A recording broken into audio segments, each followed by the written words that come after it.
Majority Report with Sam Seder. The destiny of America is always safer in the hands of the people than in the conference rooms of any elite. Sam Seder. They are unanimous in their hate for me, and I welcome their hatred. We must guard against the acquisition of unwarranted influence, whether sought or unsought, by the military-industrial complex. The Majority Report with Sam Seder.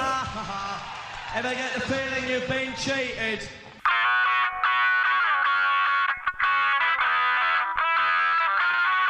It is Tuesday, March 23rd, 2021. My name is Sam Seder. This is the five-time award-winning Majority Report.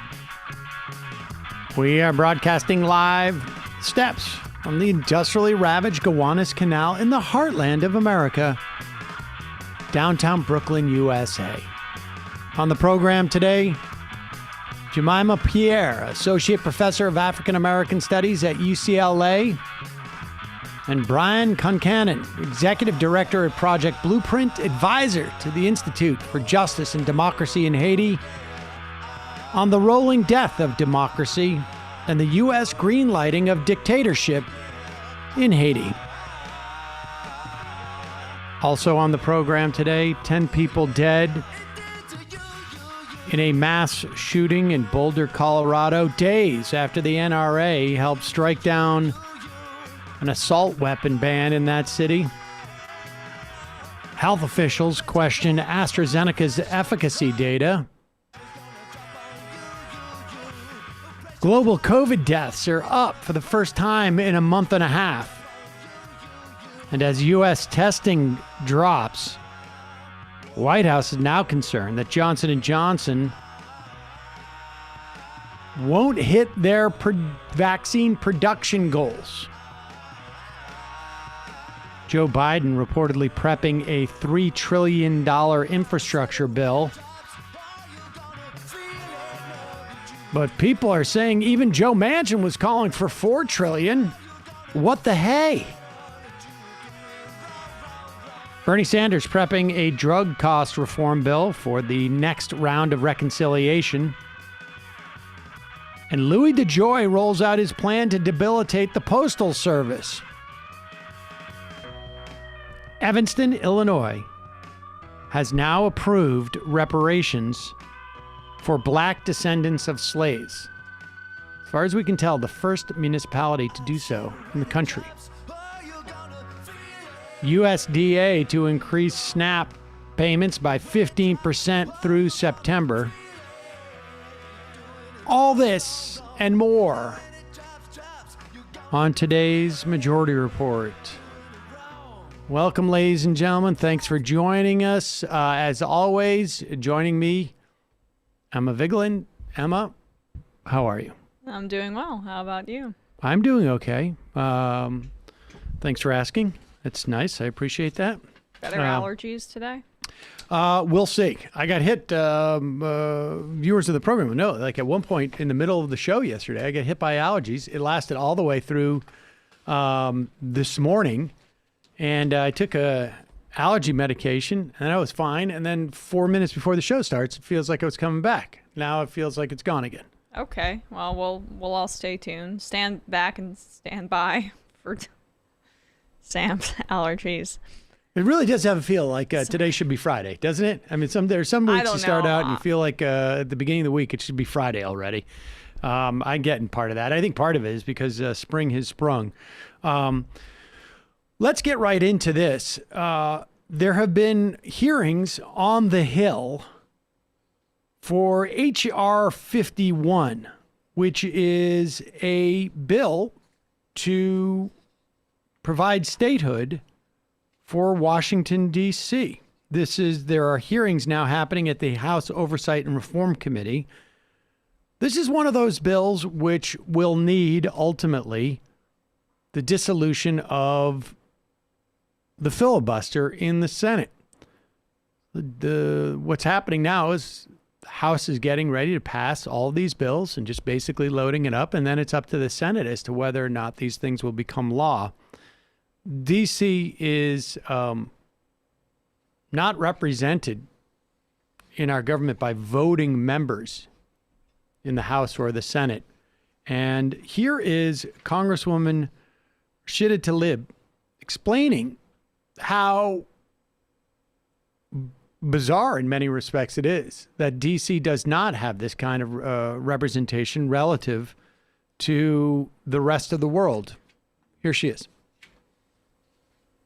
Across the aisle love to talk about taxation, local control, and federal overreach whenever it happens in their states. I'd like to focus on these topics as they impact the D.C. residents. Congress has always required D.C. residents to pay all federal taxes while denying D.C. residents a vote in Congress on how the money is spent.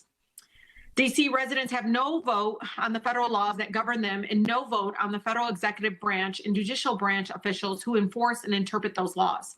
In fact, we here in Congress who come in from places like Idaho, Texas, California, have the final say on the local laws that govern D.C. residents and on the local executive branch and judicial branch officials who enforce and interpret those laws. So, Mr. Henderson, other than the United States, how many democracies deny the residents of their capital voting representation in the national legislature?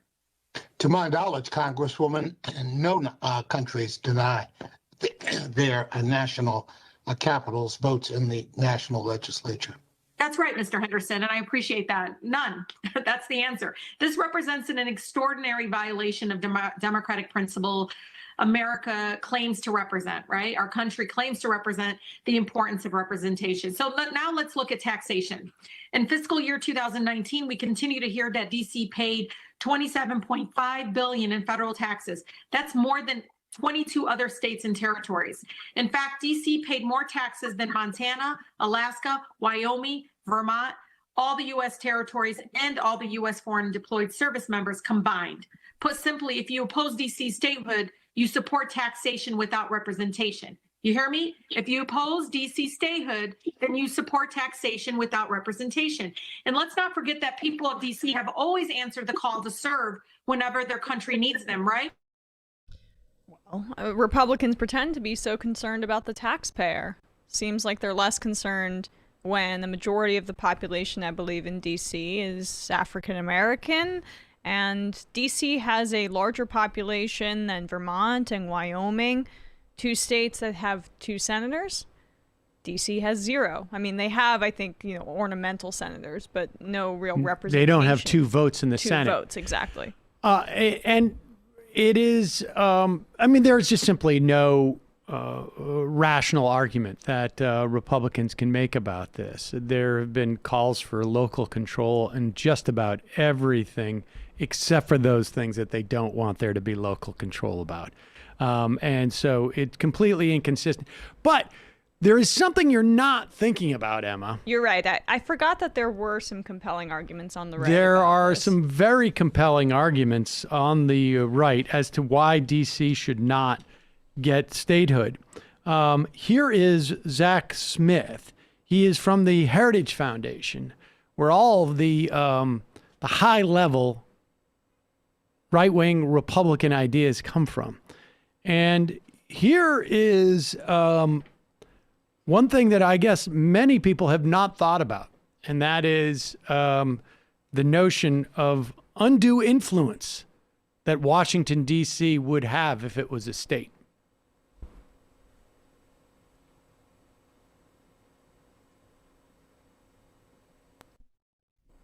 Framers also wanted to avoid one state having undue influence over the federal government. There's no question that D.C. residents already impact the national debate. For the members here today, how many of you saw D.C. statehood yard signs or bumper stickers or banners on your way to this hearing today? I certainly did. Where else in the nation could such simple actions reach so many members of Congress? Where else in the nation are there political signs? Well, but that's like number 5 on the list of things that are absolutely insane about that. Because the guys arguing that this influences people who do not get their votes from this. So just the idea that you would see the concept of DC statehood represented on print would have undue influence on you. As if like polls even have undue influence on. The whole point is there's no relationship between these lawmakers and the signs that they're seeing. They might as well be just reading about what's happening in a different country because they don't represent these people. They feel no obligation. There's no way for these people to hold them to account. Even if signs were a method of influencing people, there's no way to hold these lawmakers accountable because for the very reason that they don't live there and they're not elected by these people. It is, can you imagine coming from a think tank and just bouncing it around, looking around the think tank and saying like, what about this? Well, you guys notice there's a lot of signs around here. Isn't that undue influence? And you say think tank, which is important because you know what might have a little more influence over members of Congress and senators are political donations. I mean, they're already pretty heavily compromised in their interests, and it has nothing to do with the fact that when they drive past the limo in a limo on their way to Congress that they see some yard signs. And just because they reside in DC and they may see some political activism, they also ostensibly reside in the state that they represent, and that should influence them as well. I just don't even understand. Well, I'm not supposed to. Well, and the other part that is interesting is that if you really want to make an argument about what undue influence is, I mean, presumably undue influence would be that a smaller number of people have a greater influence than maybe people with more numbers. Yes. And that is a very good argument as to why one should probably abolish the Senate in the first place, because we have both on a macro scale, 40 more million people voted for the Democrats in the Senate than the Republicans, yet it's 50-50. And if you look at a state like Montana or Wyoming or the Dakotas, the number of people who control the same amount of votes as the number of people compared to the number of people in, say, like New York or California, they have definitionally, that is undue influence. So the Dakotas were made into two states so you could dilute Democrat power in the South. The Republicans did that for a specific reason. And it also overrepresents white people. I mean, there is an overrepresentation of specific interests in those states. And the reason that DC statehood is seen as so terrifying to Republicans is one, because it would actually more fairly disperse the Senate's power, because then there would be a more even balance. But two, because it does at least tangentially threaten white supremacy, and that's part of what these Senate norms uphold. The fascinating thing to me still is just that, like, this guy does this as a profession, that he bounced this off of somebody at work, or probably should have, and nobody said like, "Hey, dude, don't say that. That's embarrassing." Or it could be one of those situations where maybe he doesn't have many friends at the Heritage Foundation. He looks like a libertarian. He just said he doesn't have many friends at the Heritage Foundation, and they basically said, "Oh yeah, no, that's a good idea." I know. It's good enough. I feel like there's a lot of good enough. Like, we're just creating a veneer here. Like that. Like, you think it's good enough for Ron Johnson? It's definitely good enough for Ron Johnson. All right, we got to take a quick break. We'll be right back. When we do, we're going to talk to two different folks on the situation in Haiti. First up, it's going to be Jemima Pierre. She is a associate professor of African American Studies at UCLA. We'll be right back.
We are back.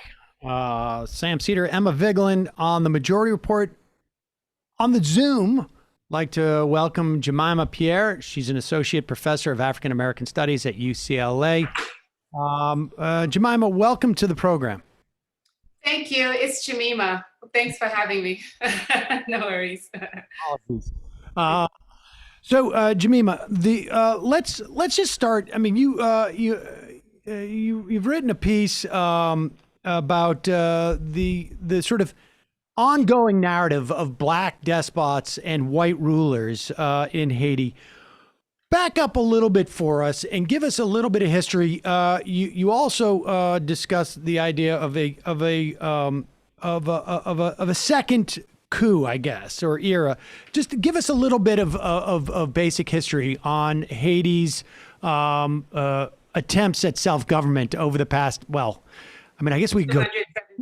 Yes. We can touch on that, and then we'll get into the sort of more modern era. Right. Well, part of it is, Haiti is the first Black free republic in the world, the first successful slave revolt that resulted in the formation of the Haitian Republic in 1804. It's actually the second independent nation in the Western Hemisphere after the U.S. And so people don't realize that. And after that, what you have is this long history of U.S. not recognizing Haiti, and France, of course, charging Haiti an indemnity for its loss of land and enslaved Africans, right? So Haiti had to pay this, and I'm sure you all have heard this. Haiti had to pay this up until the 1980s, but it was paying France back for this revolution that it won against enslavement. So there's that, and then there's a long history.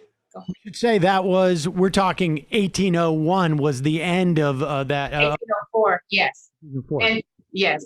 And so you have this long history of this Black government, which became independent when slavery was still legal, right? The U.S., this is 1804, and then slavery did not end in the U.S. until 1865.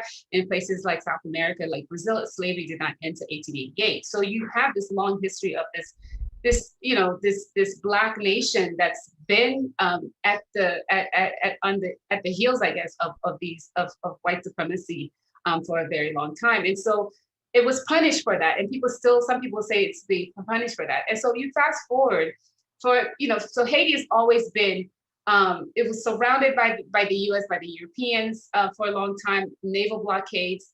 No one wanted to trade with the nation when it first became independent. And then later on in 1915, there was the first occupation when the US military came in and occupied Haiti on the pretext of protecting its interests. And emptied its coffers. The gold was transferred to New York, and so you have all of this stuff happening. And then this was a 19-year occupation from 1915 to right before the war, right? So you have that, and during that occupation, insurgents and people who were protesting were really put down. Thousands were killed. And a lot of the soldiers were from the South. So there's a lot of really racist policing happening in Haiti during that occupation. So you fast forward again, you have the support of this major dictatorship, the 30-year dictatorship by Duvalier, Baby Doc and Papa Doc Duvalier.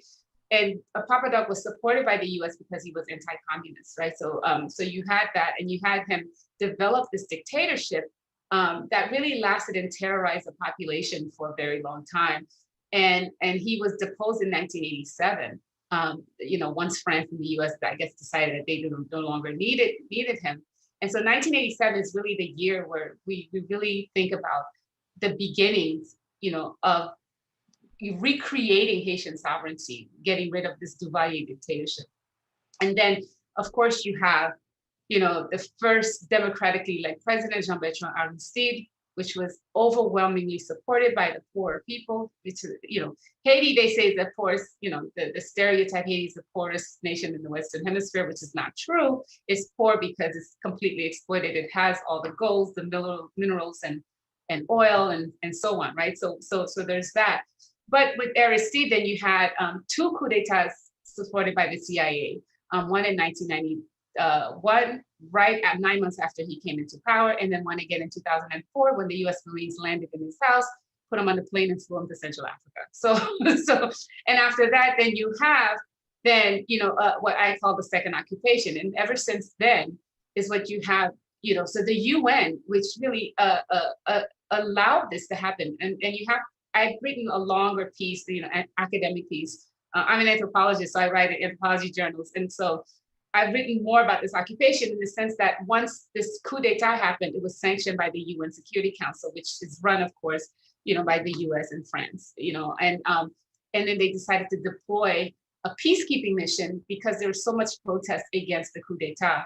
And this peacekeeping mission has been there for a long time. And this is the same peacekeeping mission that brought cholera to Haiti, that killed 30,000, and that's, behind a lot of violence and so on and so forth. So there's a lot to talk about, it's like 200 years of history, but it is my point with this article was really to talk about just the nonstop imperial meddling in Haiti when it comes to, people trying to assert their sovereignty. And we always wonder why it is that Haiti, requires so much interference and imposition, regardless of what it's trying to do, especially when it's trying to advocate for itself and for the masses of its people.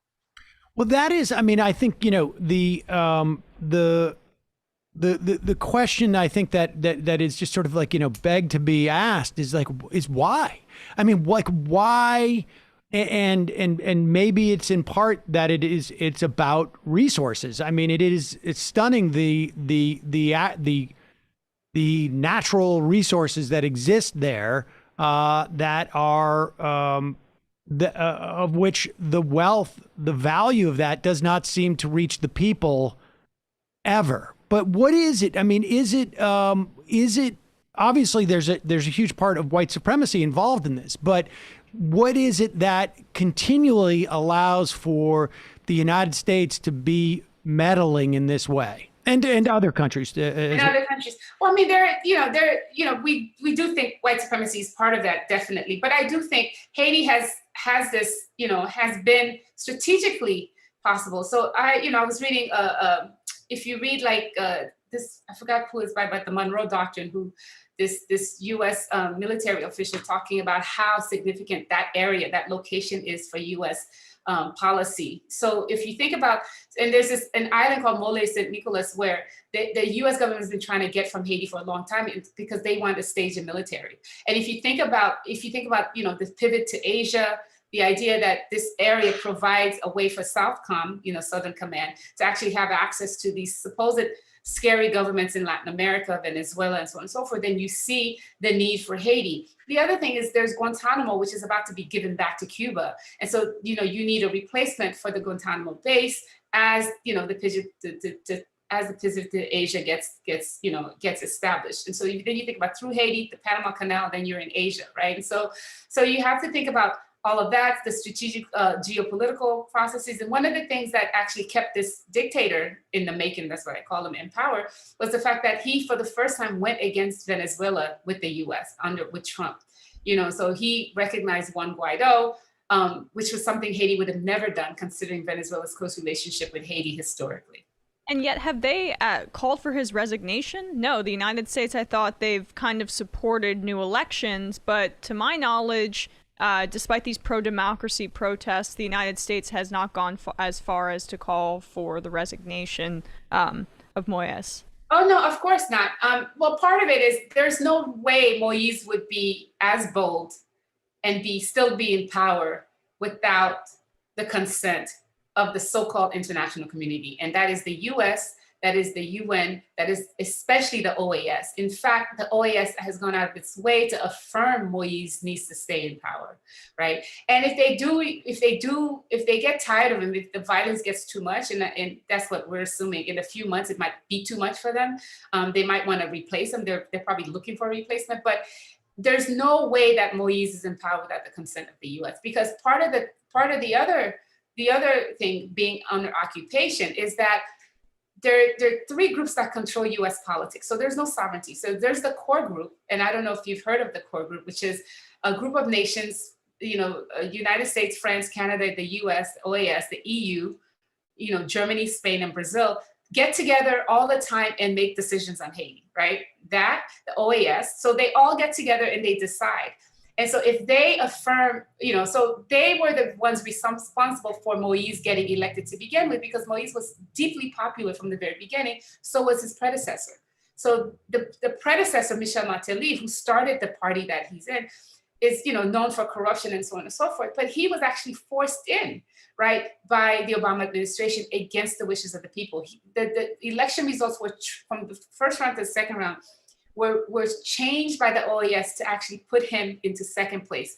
So you have to know that the last set of elections, Moïse was handpicked by this guy who was actually forced on the people. So people have been protesting this for the longest time. There have been nonstop protests since 2011, since these elections, and no one pays attention because until the OAS and the UN and the US say something, nothing will happen. And so to me, that is not sovereignty. Jemima, can you speak to the G9 as it's called and their relationship? What impact they have on the population and their relationship to Moïse? Or are you talking about the gang, the G9 gang, right? So the thing is, it's very difficult the situation in Haiti is so volatile. Things change, alliances change all the time. It actually reminds me of the Haitian Revolution, where alliances change and, the craziness happened and all of a sudden, there was freedom, right? So I'm hoping something like that. But the G9 is seen as this gang that's aligned, led by this guy named Barbecue, that they say is a gang that's supported by Moïse and that's wreaking havoc against protesters and so on throughout the city. And I have to say, for the longest time, this has been happening for a long time. Gang, the arming of young, poor, unemployed young men by the elite, and the elite of Haiti is a bunch of, they're non-Black elite, right? They're from, Syrians, Italians, French. They're like 8 or 9 families who actually run all the businesses in Haiti. They've always armed local gangs to go after each other, to get their political points across. But the gang situation has gotten really bad because there's all these arms, and you wonder where all these arms are coming from. They're everywhere, right? In addition to U.S.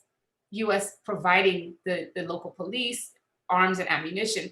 And so this G9, and I don't claim to know much more except for what is, he's the big boogeyman right now. But I have to say the G9 was actually sanctioned by the UN in the fall, where they're saying that he's a peacekeeper. So we have to think about what that means for the G9. But there's a lot of violence. A lot of it is state controlled. A lot of the military equipment that these gangs have come from the government. And a lot of people are saying it's coming straight from the top. But the government is funded and supplied by outsiders, right? Because if Haitians are so poor, they don't build their own arms, they don't have their own tanks, and so on. I just to sort of I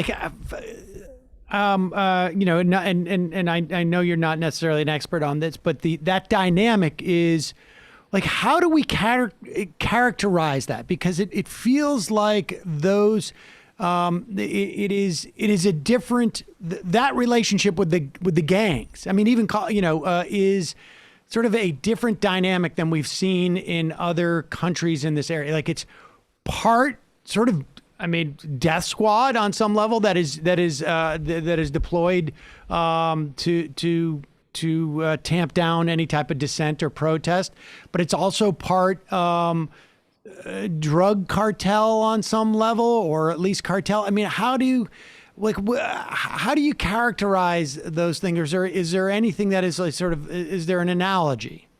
Right. There's no analogy, but you have to also think about what's going on in Somalia or places like that, where you do have different forces that are being supported and armed for proxy wars, right? And I do think what's going on in Haiti, what we don't remember is when the CIA and the US deposed Aristide in 2004, Aristide had destroyed the army, that disbanded the military. But if you look at the WikiLeaks papers, it shows that the US government officials actually reintegrated these rogue military people into the Haitian National Police. So a lot of these so-called gangs are actually former police members who were from a time before, who were always already part of the army and the military that we reintegrated. So now there's a major split actually within the police in Haiti. You have the people who feel like and this is when we start seeing the beginnings of dictatorship, where the president himself has his own personal 4,000 member, he calls them the all Black group within the police that he has separated out and then putting them against the regular police. And so I have to, part of that is to also say that I want to refrain from saying this is like endemic to Haiti, because I do think it's a manufactured crisis. And it's clearly manufactured when you see who's funding what and how it is that certain groups get sanctioned and certain groups don't. But we have to take this gang and the violence that's developing and this fracturing of the Haitian police back to the fact that the dissolved Haitian police was then armed and trained in the DR, brought back to help take down Aristide, and then reintegrated into the Haitian police to make scene more palatable. And these are the same forces now that are coming back to terrorize the population. You mentioned those WikiLeaks cables, which discussed that. One of the other big revelations during the Obama administration from WikiLeaks cables was the Obama administration's, at the very least, I mean, and maybe you have a better sense of how much they were involved in this, but their issue that they had with the raising of the minimum wage, yes. Yeah, will you just explain that? Just so that folks get a sense of both how much we as in America, United States, have micromanaged things in Haiti, but also, it's to prevent people from getting a minimum wage when we're talking about like literally cents. I mean, it's just sort of shocking. It was like a 30, I have to remember, it was like a 37 cent up, wage hike, right? So it was like the wage was 24 cents an hour, right? So the US, and then they wanted to bring it up to 37 cents. And the Obama administration fought tooth and nail against that. And I have to say, the Obama administration has been, people don't know this, the WikiLeaks papers will show you, Hillary Clinton, Bill Clinton, Obama has been horrible to Haiti. And the fact, even like for the coup d'etat, with the replacement of the government, where Hillary left, this was during the Arab Spring, she flew from the Middle East, went straight to Haiti and threatened to put the sitting president on a plane out to exile if he didn't agree with the OAS votes, right? So we have to know about how it is that, they wanted the 37 cents bump for Haiti. And this is why the old president always said that, we want to be people who live with dignity. People want to work. But the fact that you want to squeeze this group of people suffering for this amount of money tells you how just horrible US policies are and how little regard they have for human beings outside of the US and inside too, right? If you think about working peoples. Yes, indeed. All right. Well, Jemima, thank you so much for your time today. Really appreciate it. We're going to put links to the pieces that you've written, and folks can get a better sense of what that history has been and what's ongoing. And we're going to take a break and to look forward to what the Biden administration policy has been in these short few weeks. We're going to be talking to Brian Concannon from great. IJDH. Right. Exactly. Yeah. Jemima, thank you so much for your time today. Really appreciate it. Thanks so much. Thank you so much for having me. Okay, take care. We're going to take a quick break, and when we come back, we will be talking to Brian Concannon. He is the executive director of Project Blueprint and advisor to the Institute for Justice and Democracy in Haiti. We'll be right back in just a moment.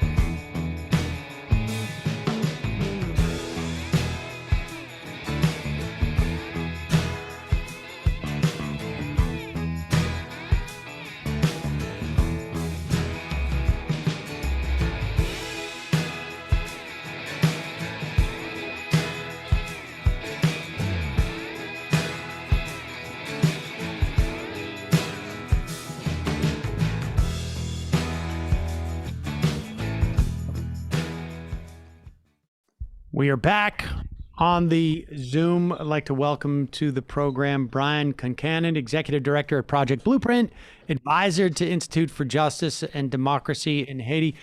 Brian, thank you for joining Emma and I. Welcome to the program. Well, thanks for having me on. It's great to be with you. So we were just talking to Jemima Pierre, who is gave us a little bit of a background on the history of Haiti and the U.S. and also obviously France and whatnot.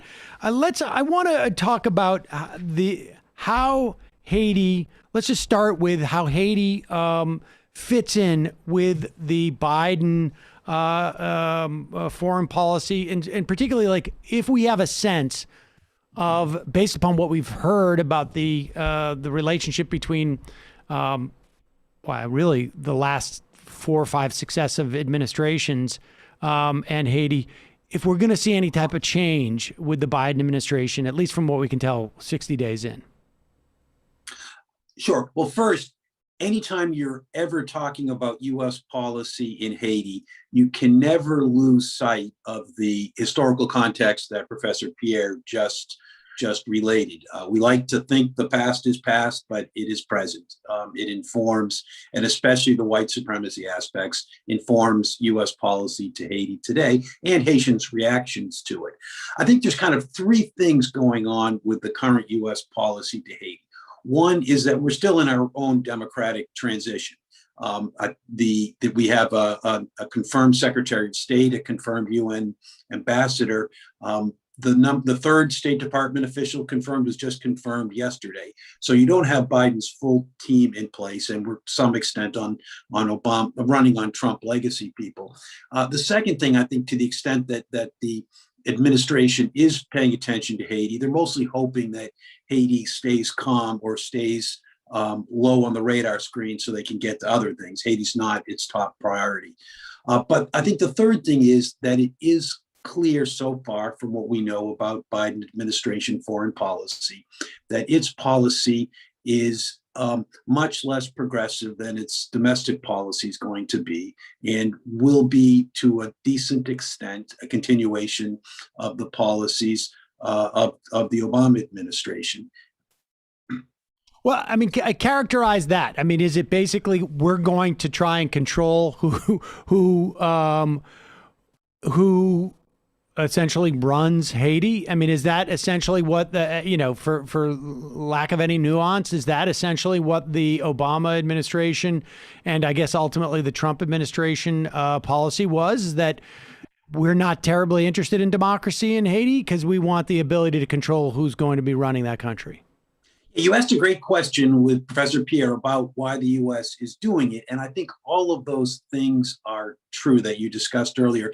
And I would add that there is deep concern with Black people getting to vote who they want to vote for.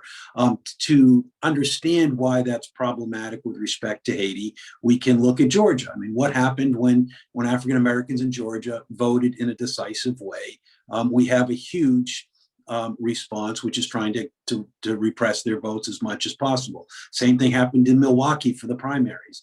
And I think that there really is a concern of allowing free democracy in Haiti, because there will be a challenge to much of the world's social order that keeps countries like Haiti poor and countries like the United States relatively wealthy. And the United States just did not want that kind of a challenge in 1804 when the world was run by slavocracies, and does not want that kind of a challenge in 2021 when the world is run by large corporations. Tony Blinken spoke out early in Biden in Biden's term, really, even earlier than where we're at right now, and basically said that we are recognizing Guaido as the true leader of Venezuela, even though Guaido himself isn't necessarily seeking that in the same way he had been before. It's just bizarre to onlookers, but how does that portend for policy in Haiti then? Because you indicated it won't be as progressive as the domestic agenda. It seems to me that it's going to be fairly right-wing based on those early indicators. Secretary Blinken gave a really interesting speech in late February to the UN Human Rights Council. And he said two really good things. First, he said, look, the US is back. We're engaging with international diplomacy, which was good. Second, he conceded that the US has a lot to do to keep its own human rights in order, especially with respect to economic injustice and racial discrimination. But then the third thing, when he started listing the problem countries in the world, he listed Cuba, Venezuela, and Nicaragua as the first three places. And this was really going back, it was a flashback for me to college. It was the Reagan administration, and we're all of a sudden worrying about the Sandinistas being a 2 days drive away from Harlingen, Texas. It really is kind of a neo-Cold War mentality, not adapted to the reality on the ground in Haiti or anywhere else. Well, I mean, that's what I was going to bring up. It's not just not adapted to the reality in these countries. It's also not adapted to the reality anywhere else.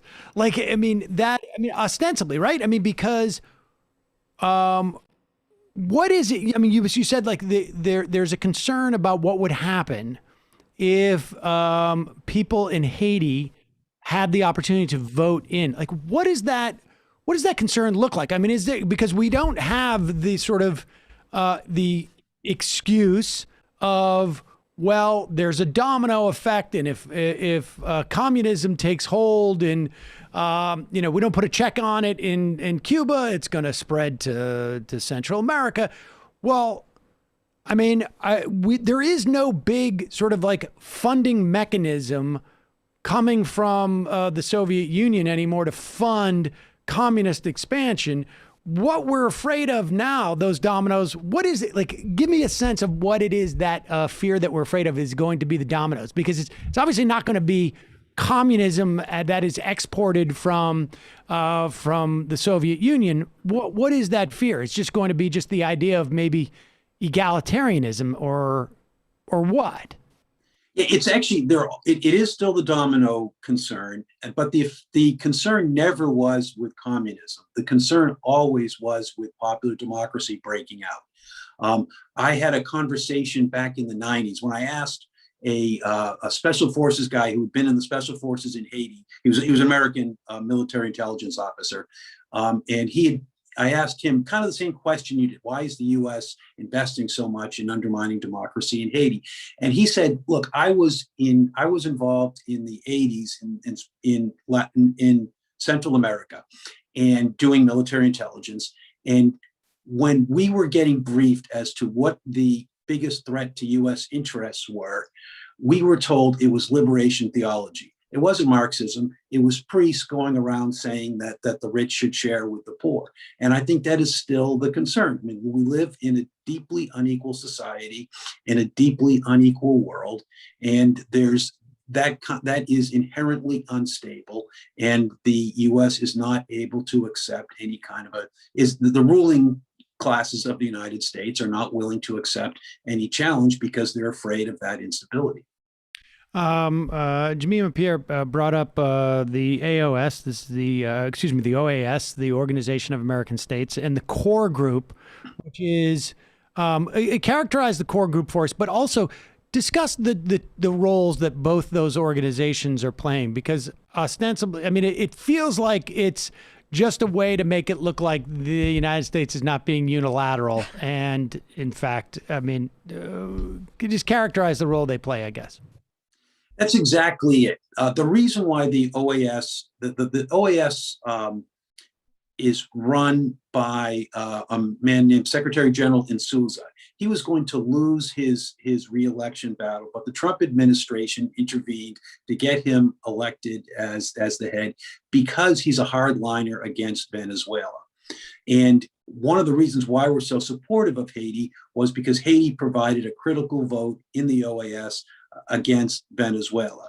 And this is really back, I mean, it's going back to the 80s where we supported Jean-Claude Duvalier because he was a vote in the OAS against Cuba. And we're still using these regional institutions. And, I agree, you're right, that it is giving the appearance of multilateralism, but it really is the U.S., although also you do have France and Canada who have very identical interests who are also joining in. Well, I mean, expand just a little bit on French and Canadian interests. Are those interests that they are they have corporate entities that are doing a lot of business there, and they want to protect those interests and are afraid of like some type of movement to nationalize the resources or these corporations? Is that essentially it? It's not nationalizing. That's no longer the fear. The fear is that a government might demand a fair return on the extraction of those resources. So Canada specifically is very heavily invested in mining in Haiti. In France, it's less resources. It's more the restitution debt. Professor Pierre talked about that Haiti had to pay a restitution debt to France. In 2003, the Haitian government demanded that back. And I worked on the legal case a little bit, and it's actually a fairly strong legal case. The French response when Haiti threatened to take it to the International Court of Justice was to join the US and remove Haiti's president. That's how seriously they took it. Can you, I mean, just just to be clear, I mean, just reiterate, because that restitution, I was not aware of that. And it just seems nuts to me. But what that restitution that Haiti was paying France was ostensibly for what? It was for the lost, the quote, property that the French slave owners lost when Haiti became independent. And that includes their land and their farm equipment. It also includes the slaves that they lost when Haiti emancipated the slaves. So as Professor Pierre mentioned, I mean, Haiti won the old-fashioned way. They beat Napoleon, but then the French said, well, we're going to keep putting warships off the shores, and we're going to reinvade and reinstitute slavery unless you pay us this huge sum. And they were able to get away with it because nobody else would help Haiti. The US, Britain, all of the other leading countries, which were slave-owning countries, they were not willing to support Haiti against France.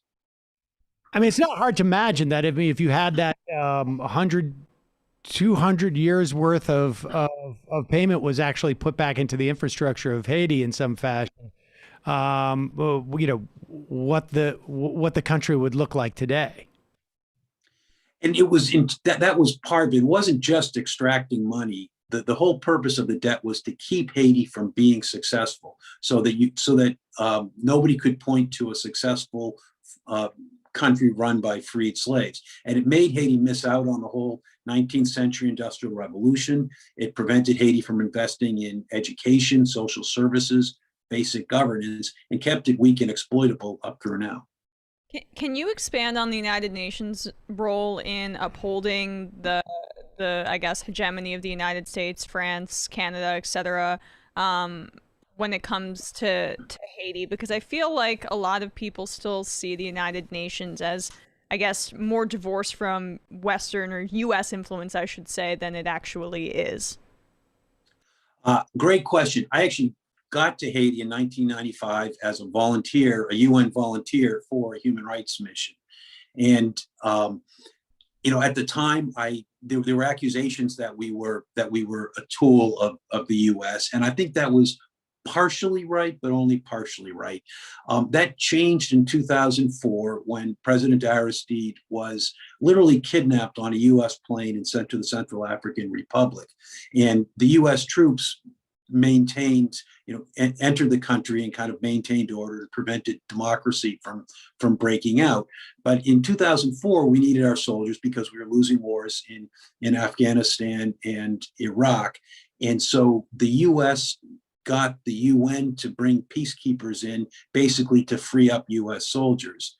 And even they did it under Chapter 7 of the UN Charter, which allows for peacekeeping missions if there's a grave threat to international peace. There was no grave threat to international peace. And Brazil, which led the mission, originally said there is no justification under Chapter 7.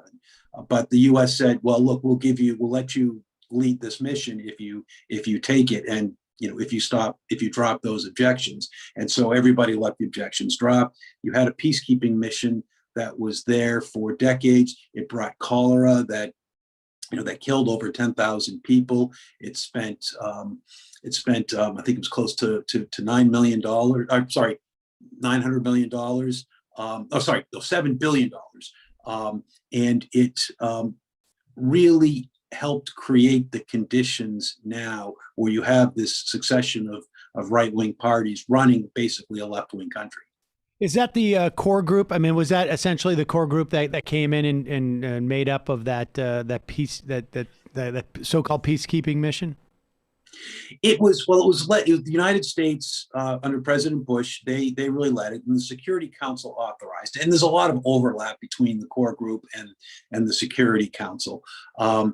And they authorized it. I mean, yeah, Brazil was brought in because it was brought in to lead the peacekeeping mission, because they wanted the coverage they got from having a South American country rather than a European or U.S. country. Well, characterize the core group for us, and also expand on what interest is in Brazil.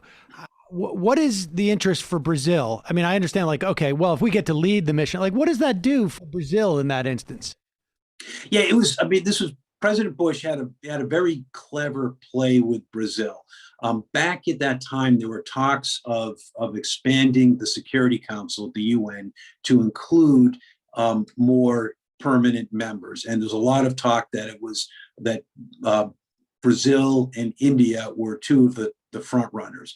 And Brazil was given to believe that if it could prove its worthiness, which meant leading a peacekeeping mission in a black country and doing what it was told to do, that would increase its chances of getting one of the permanent seats at the UN Security Council. All that talk has since died down, but I think it was something that the Brazilian military liked. It was prestigious for them, but certainly within Brazil, when you talk to Brazilians, they were appalled that their country was involved in this kind of activity.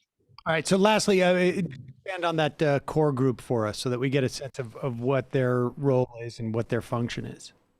Yeah, it's basically, and there's been there were the Friends of Haiti. There's a whole series of these things, and it's all the same thing. It's all a coalition led by the United States with at least France and Canada involved, and any other less white countries they can bring in to give it some credibility, but those countries never have any real meaningful decision-making power. It's basically the U.S. and secondary Canada and France calling the shots. So if we wanted to, looking forward, are there any type of sort of milestones or markers that would give us a sense, we're early in the Biden administration, but is there any type of moves that we could, I'm reading in the paper 2 months from now, 6 months from now, 9 months from now, that gives me an indication of, okay, this is the path that clearly the Biden administration is headed on. What would they be? What would those markers be that we should look for? Well, one thing to look for is what's happening in the House Foreign Affairs Committee, which has been really interesting. Even before the Biden administration said that they felt Moise had another year in his term, the leaders of the Foreign Affairs Committee said, no, Moise's term ends on February 7th. They've pushed back since then several times. A week and a half ago, they had a hearing bringing up some Haitian experts, and both the Haitian experts and almost every Democrat in the committee talked about how the U.S. was really supporting the wrong side in Haiti. So what I'm most hopeful about is that we are having leadership in the House Foreign Affairs Committee and other people that aren't in the committee, like Maxine Waters has always been great on Haiti, and that those people are going to force a better change of policy. And if a better policy will be, first of all, there's a referendum that the president is trying to organize in June that will be a huge unconstitutional power grab. The U.S. needs to stop that. Second, it needs to support, at least acknowledge Haitian civil society's consensus that the president's term has ended, and it needs to stop propping him up. Most Haitians will tell you if the U.S. stops propping Moise up, he's going to be forced to either resign or negotiate significant democratic concessions. So that's really the big thing, is stopping propping Moise up. not supporting the referendum power grab. They also can do other things. There's Magnitsky Act sanctions that they can apply to government officials that are involved in corruption and brutality. They can try to, allow a better process happening through the OAS and other regional institutions. So this is going to be a story about Democrats in the House, maybe some in the Senate, pressuring the Biden administration, and the Biden administration may be getting pressured. Where are the Republicans in all this? And we just have about 45 seconds. So far, the Republicans, I think, are more in the shadows. I think one of the things that Democrats always worry about is that Republicans are going to hammer them on Haiti. Whenever there's a left-wing government in Haiti, the Republicans hammer. Whenever there's a right-wing government in Haiti, the Republicans don't say anything. But the Democrats are worried that if you have a democratic transition in Haiti and you get the kind of people that the Haitians would elect, then the Republicans will start criticizing Haiti. Brian Concannon, Executive Director of Project Blueprint, Advisor to the Institute for Justice and Democracy in Haiti. Thank you so much for your time today. Really appreciate it. Well, thank you for covering Haiti. All right, folks, going to take a quick break. We'll be right back to finish things up.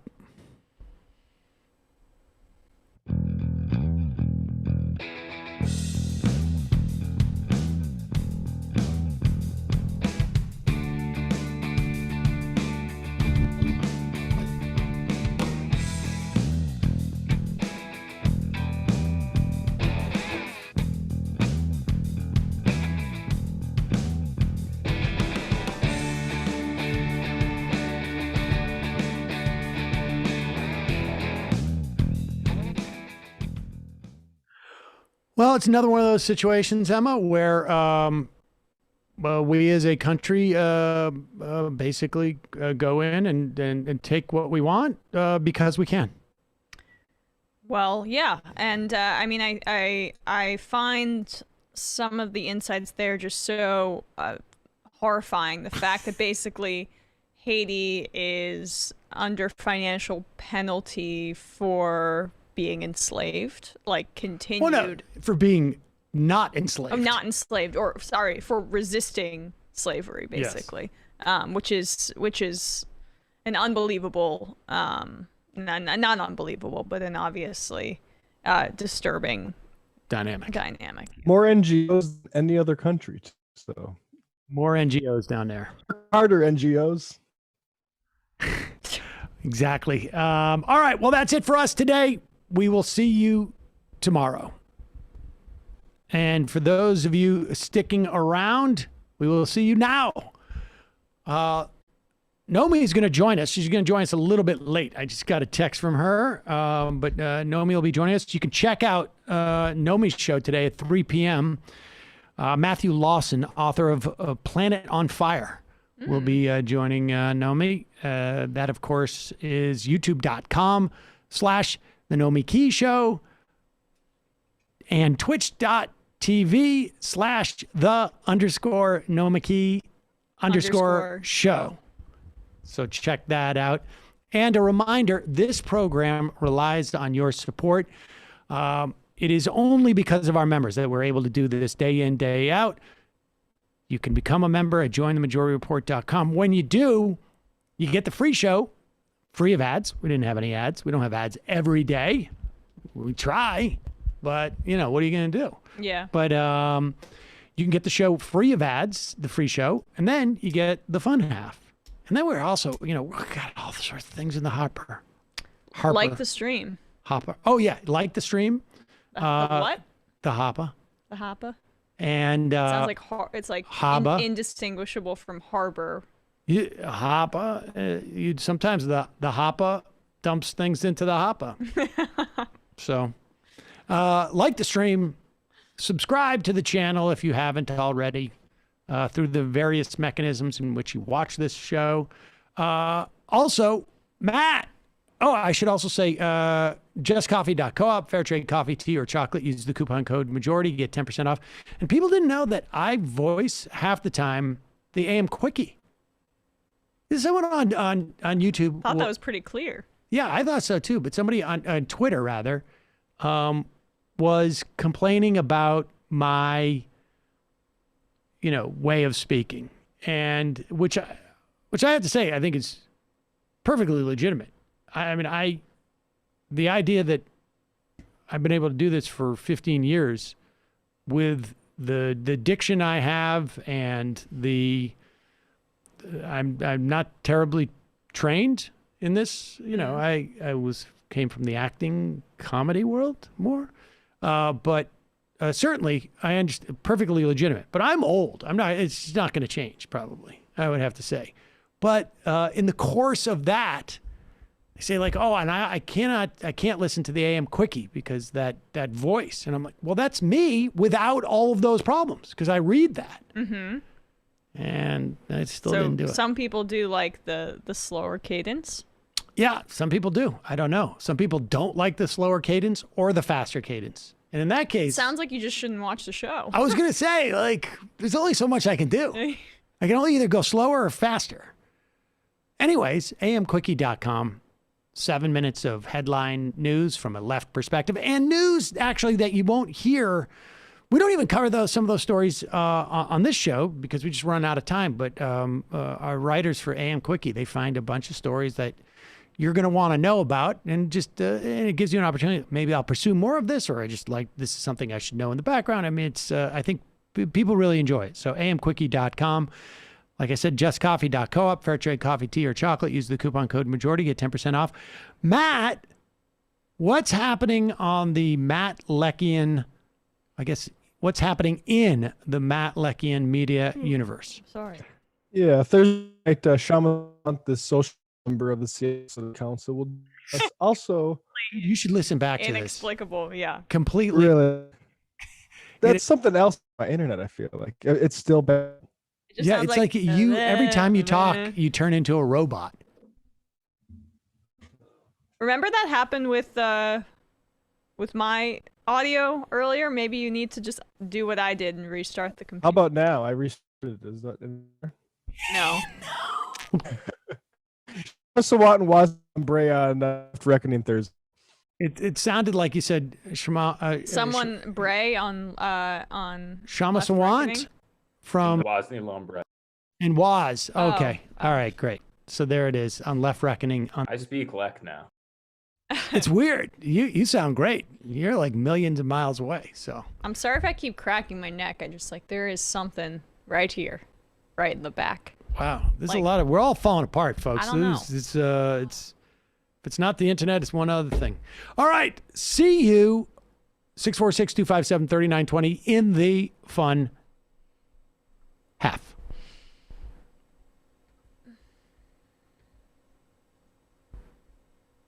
I thought we were. Jamie and I may have a disagreement. Yeah, you can't just say whatever you want about people just because you're rich. I have an absolute right to mock them on YouTube. He's up there buggy whipping like he's the boss. I am not your employer. You know, I'm tired of the negativity. I'm sorry. I didn't mean to upset you. You're nervous. You're a little bit upset. You're riled up. Yeah, maybe you should rethink your defense of that, you fucking idiots. We're just going to get rid of you. All right. But dude. You want to smoke the joint? Yes. Do you feel like you are a dinosaur? That's some good shit. Exactly. I'm happy now. It's a win-win. It's a win-win-win. Oh, hell yeah. Now listen to me. 2, 3, 4, 5 times. 847-906-501-457.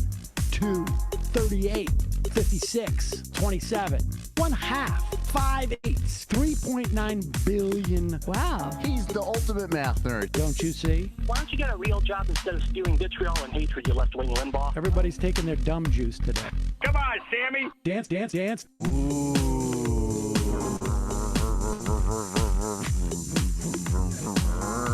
Rand Paul. I had my first post-coital scene with a woman. I'm hoping to add more moves to my repertoire. All I have is the dip and the swirl. Fine, we can double dip. Yes, this is a perfect moment. No. Wait, what? You make under $1 million a year. You're scum. You're nothing. Excuse me? Fuck you, you fucking liberal elite. I think you belong in jail. Thank you for saying that, Sam. You're a horrible, despicable person. All right, gonna take a quick break. I want to take a moment to talk to some libertarians out there. take whatever vehicle you want to drive to the library. What you're talking about is jibber jabber. Classic. I'm feeling more chill already. Good. Donald Trump can kiss all of our asses. Hey, Sam. Hey, Andy. You guys ready to do some evil? Hitler was such an idiot. That guy might be a Nazi. Agree. No. Death to America. You. Yes. Wow. Wow, that's weird. No way. Unbelievable. This guy's got a really good hook. Throw our hands up. Ooh. Wow. But Sam, I gotta get off. No worries. Let's. I want to just flesh this out a little bit. I mean, look, it's a free speech issue. If you don't like me, Hey, shut up. Thank you for calling into the Majority Report. Sam will be with you shortly. welcome back to the program. Couple of IMs. Sam, just be honest about your quote allergies. You were emotional because of your YouTube trophy. Well, that could have been part of it. That's from John.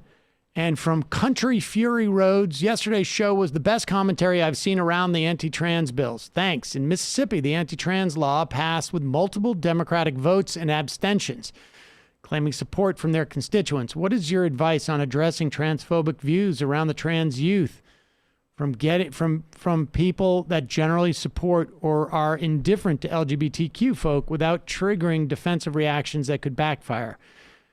Trans liberation now, Miss Jamie, and love listening to everyone else. Left is best. I mean, I don't know if I have any particularly good advice about it. I would just say that, look, I think Chase Strangio, who was on yesterday, he made the point that, like, none of the things that supposedly are problematic about having a trans woman play on a trans woman play on a women's basketball team or or track and field or whatever. There's been no example of the harm that they're talking about. I mean, I guess it's hypothetically possible, but it's also just like, how much different is it from, like, there's you would know the sports better, but like somebody shows up and it's just like a LeBron of I mean, like, the only way this would be, I guess, in any way concerning is, say there was, like, women's football and there was a trans girl who was, like, stronger and could hurt somebody. But, like, that doesn't happen, right? No, but it's also could be possible that there's a girl who's stronger, a cis girl who is stronger who could hurt people too. I mean, like, it is a supposed solution totally in search of a problem in that regard. That's I mean, look, the point. It's like, it's not even a real thing. It's not a real thing. It's like, are you really this concerned about high school sports? Just, like, put away your Letterman jacket for 2 seconds and just live in reality, please. And that is really only, like, what you would say to someone who's actually sincere about this concern.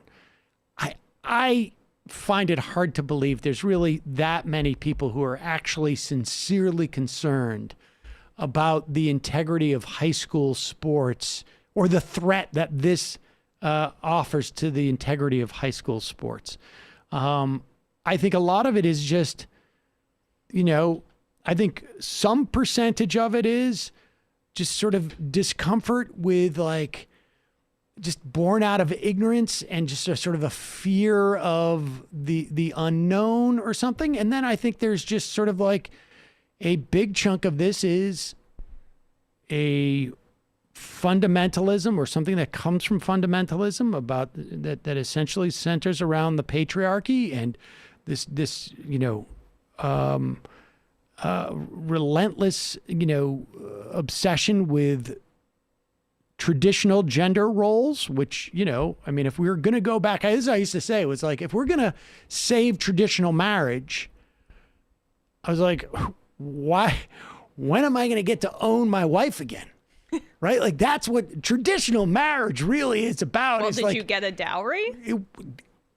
Where's my dowry? Where is, like, my wife should be my chattel? Like, that's what traditional marriage is. Let's be honest. And everything else. It was a property transaction. Exactly. And my point is like, look, if we're going to go with the traditional marriage, let's go with the traditional marriage. Let's not do this like halvesies thing. I don't know if I agree, but I guess since it's traditional, I don't really have a say, do I? That's exactly right. See, now Emma's getting it. But I wasn't necessarily in favor of traditional marriage, but I was like, if we're going to go, there's no, let's go for the real tradition, which is, property. Gosh darn it. Hot Tub Gremlin. Have you considered that your allergies may be vaccine side effects? I got a pretty intense flu symptoms after the first Pfizer dose. My understanding is that to the extent that people feel that it happens within like the 24 hours following the first or second dose, the distance in time, I think, is much greater. Plus, I got to say, I have, allergies all the time when I haven't gotten, I think it's really easy to attribute things that are naturally occurring with vaccinations. I saw Molly. I saw that too. Molly I know what you're going to say. Jong, I'm sorry, I want to get her name right. Molly Jong Fast on. She's a Daily Beast editor. Basically, she said that the worst symptoms she had were after her second Pfizer dose, and then she only found out later it was a placebo. Yeah. I guess she was in the trial. Yeah, she was in the trial, and she had like horrible reaction to the second dose, and it turned out to be the placebo. Yeah. I guess they call that a nocebo effect or something like that. I just thought it was the placebo effect. I think the placebo effect is when it helps you. Yeah. Okay. Right. Yeah. So, I thought that was cool of her to tweet out because a lot of people might be embarrassed to admit that or something, which you shouldn't be. It's just crazy how much of this is in our heads. Yeah. Matthew from Minneapolis. Indiana Supreme Court rejects request to stop creditors from seizing 2021 COVID relief payments. Yeesh. It appears that the working poor and struggling in Indiana must fend for themselves in spite of COVID relief. Cool. Yeah, that's horrible. Incidentally, Republicans apparently killed that fix, which was going to come late anyways, in my estimation. But that fix in the Senate. This was not something that they could do within the reconciliation bill, at least. That wasn't even a close call, I think. Culturally Catholic, you folks pump out several videos a day for MR, but you need to desperately step up your thumbnail game. I love your program, but when I see them in my recommended, they don't command my attention. Often they're just a low-quality close-up of someone's face.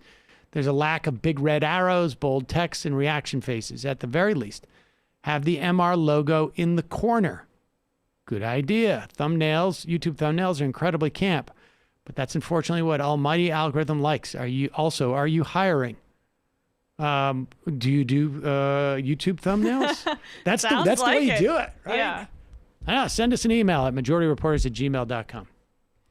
Stop the meal. Anyone who thinks that a U.S. senator could change their vote because they drove by a yard sign on the way to the Capitol is either a moron or arguing in bad faith. You know what? They're not necessarily mutually exclusive. That's something to keep in mind. It can be both. Let's go to the phones. Calling from an 832 area code. Who's this? Where are you calling from? Hey, I'm Jason from Fort Worth. Longtime listener, but first-time caller. Jason from Fort Worth. It's about time you called. What's on your mind? Yeah, so right now I'm working on getting the Medicaid expansion passed in Texas. Obviously not alone, quite the tall order, but it's becoming harder for Republicans to ignore the benefits of the expansion. Even our Republican-appointed Health and Human Services Commissioner has acknowledged we could get more than $13 billion federal dollars over the next budget cycle. And I appreciate you pointed out how insane it is that we have yet to expand, even when it saves hundreds of millions under the Biden stimulus. Something that hasn't been mentioned a lot is that if non-expansion states like Texas don't do expansion, there's nearly 1 million people in Texas who have Medicaid right now who are going to lose it over the next year because we were required to keep people on Medicaid rules due to the public health emergency funding, which is going to expire at the end of the year. I just don't know how Republicans don't see how bad the optics are when people are going to be thrown off the Medicaid rules due to their failure to expand. And, although I'm hopeful of the prospects of expansion because we only need a handful of Republicans in Texas, I know that almost all Republicans are going to vote against the expansion. And I don't put it past Governor Greg Abbott to veto the expansion like Sam Brownback did in Kansas.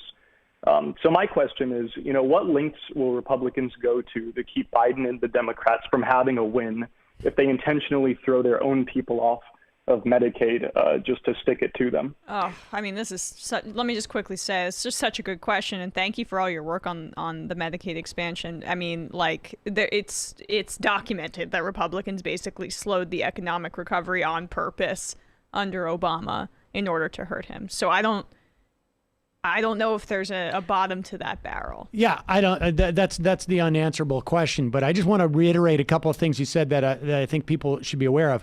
And when you say saves billions of dollars, it's literally they're getting a bonus to expand Medicaid. It's like we're going to cover how much it costs and give you some extra cash. The 1 million people in Texas to lose Medicaid, I was not aware of. I'll tell you what the Democrats should do, really. Is you saw the stunt where McCarthy goes down to the border and the media just laps it up in terms of, look, there's a crisis at the border, but the crisis is not that there's this surge of immigrants who are pushing on the fences and trying to break through. The crisis is that we don't have the apparatus to deal with these unaccompanied minors, and that they're suffering needlessly in these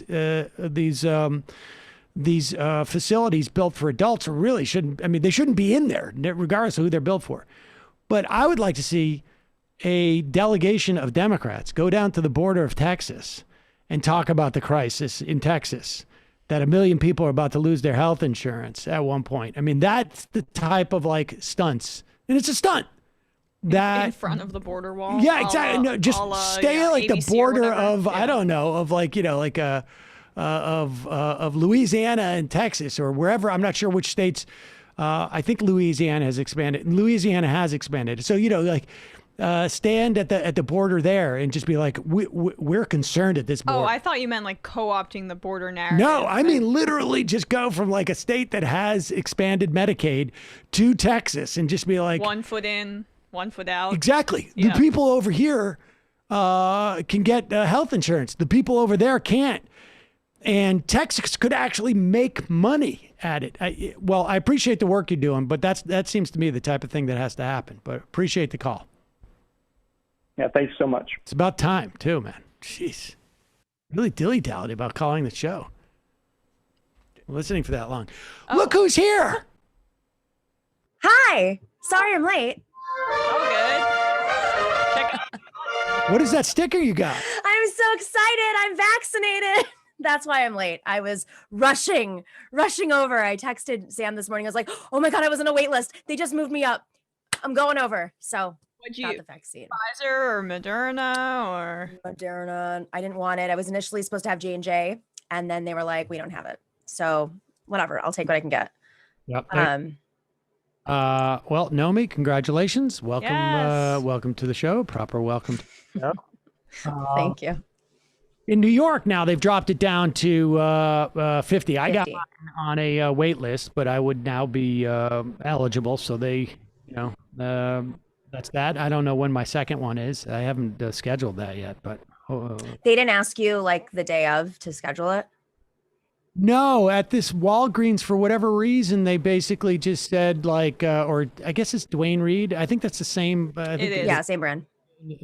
they said, you won't be in our system for like another week or two, and then you can go in and schedule it because it's got to be 3 weeks out. I don't know how that works.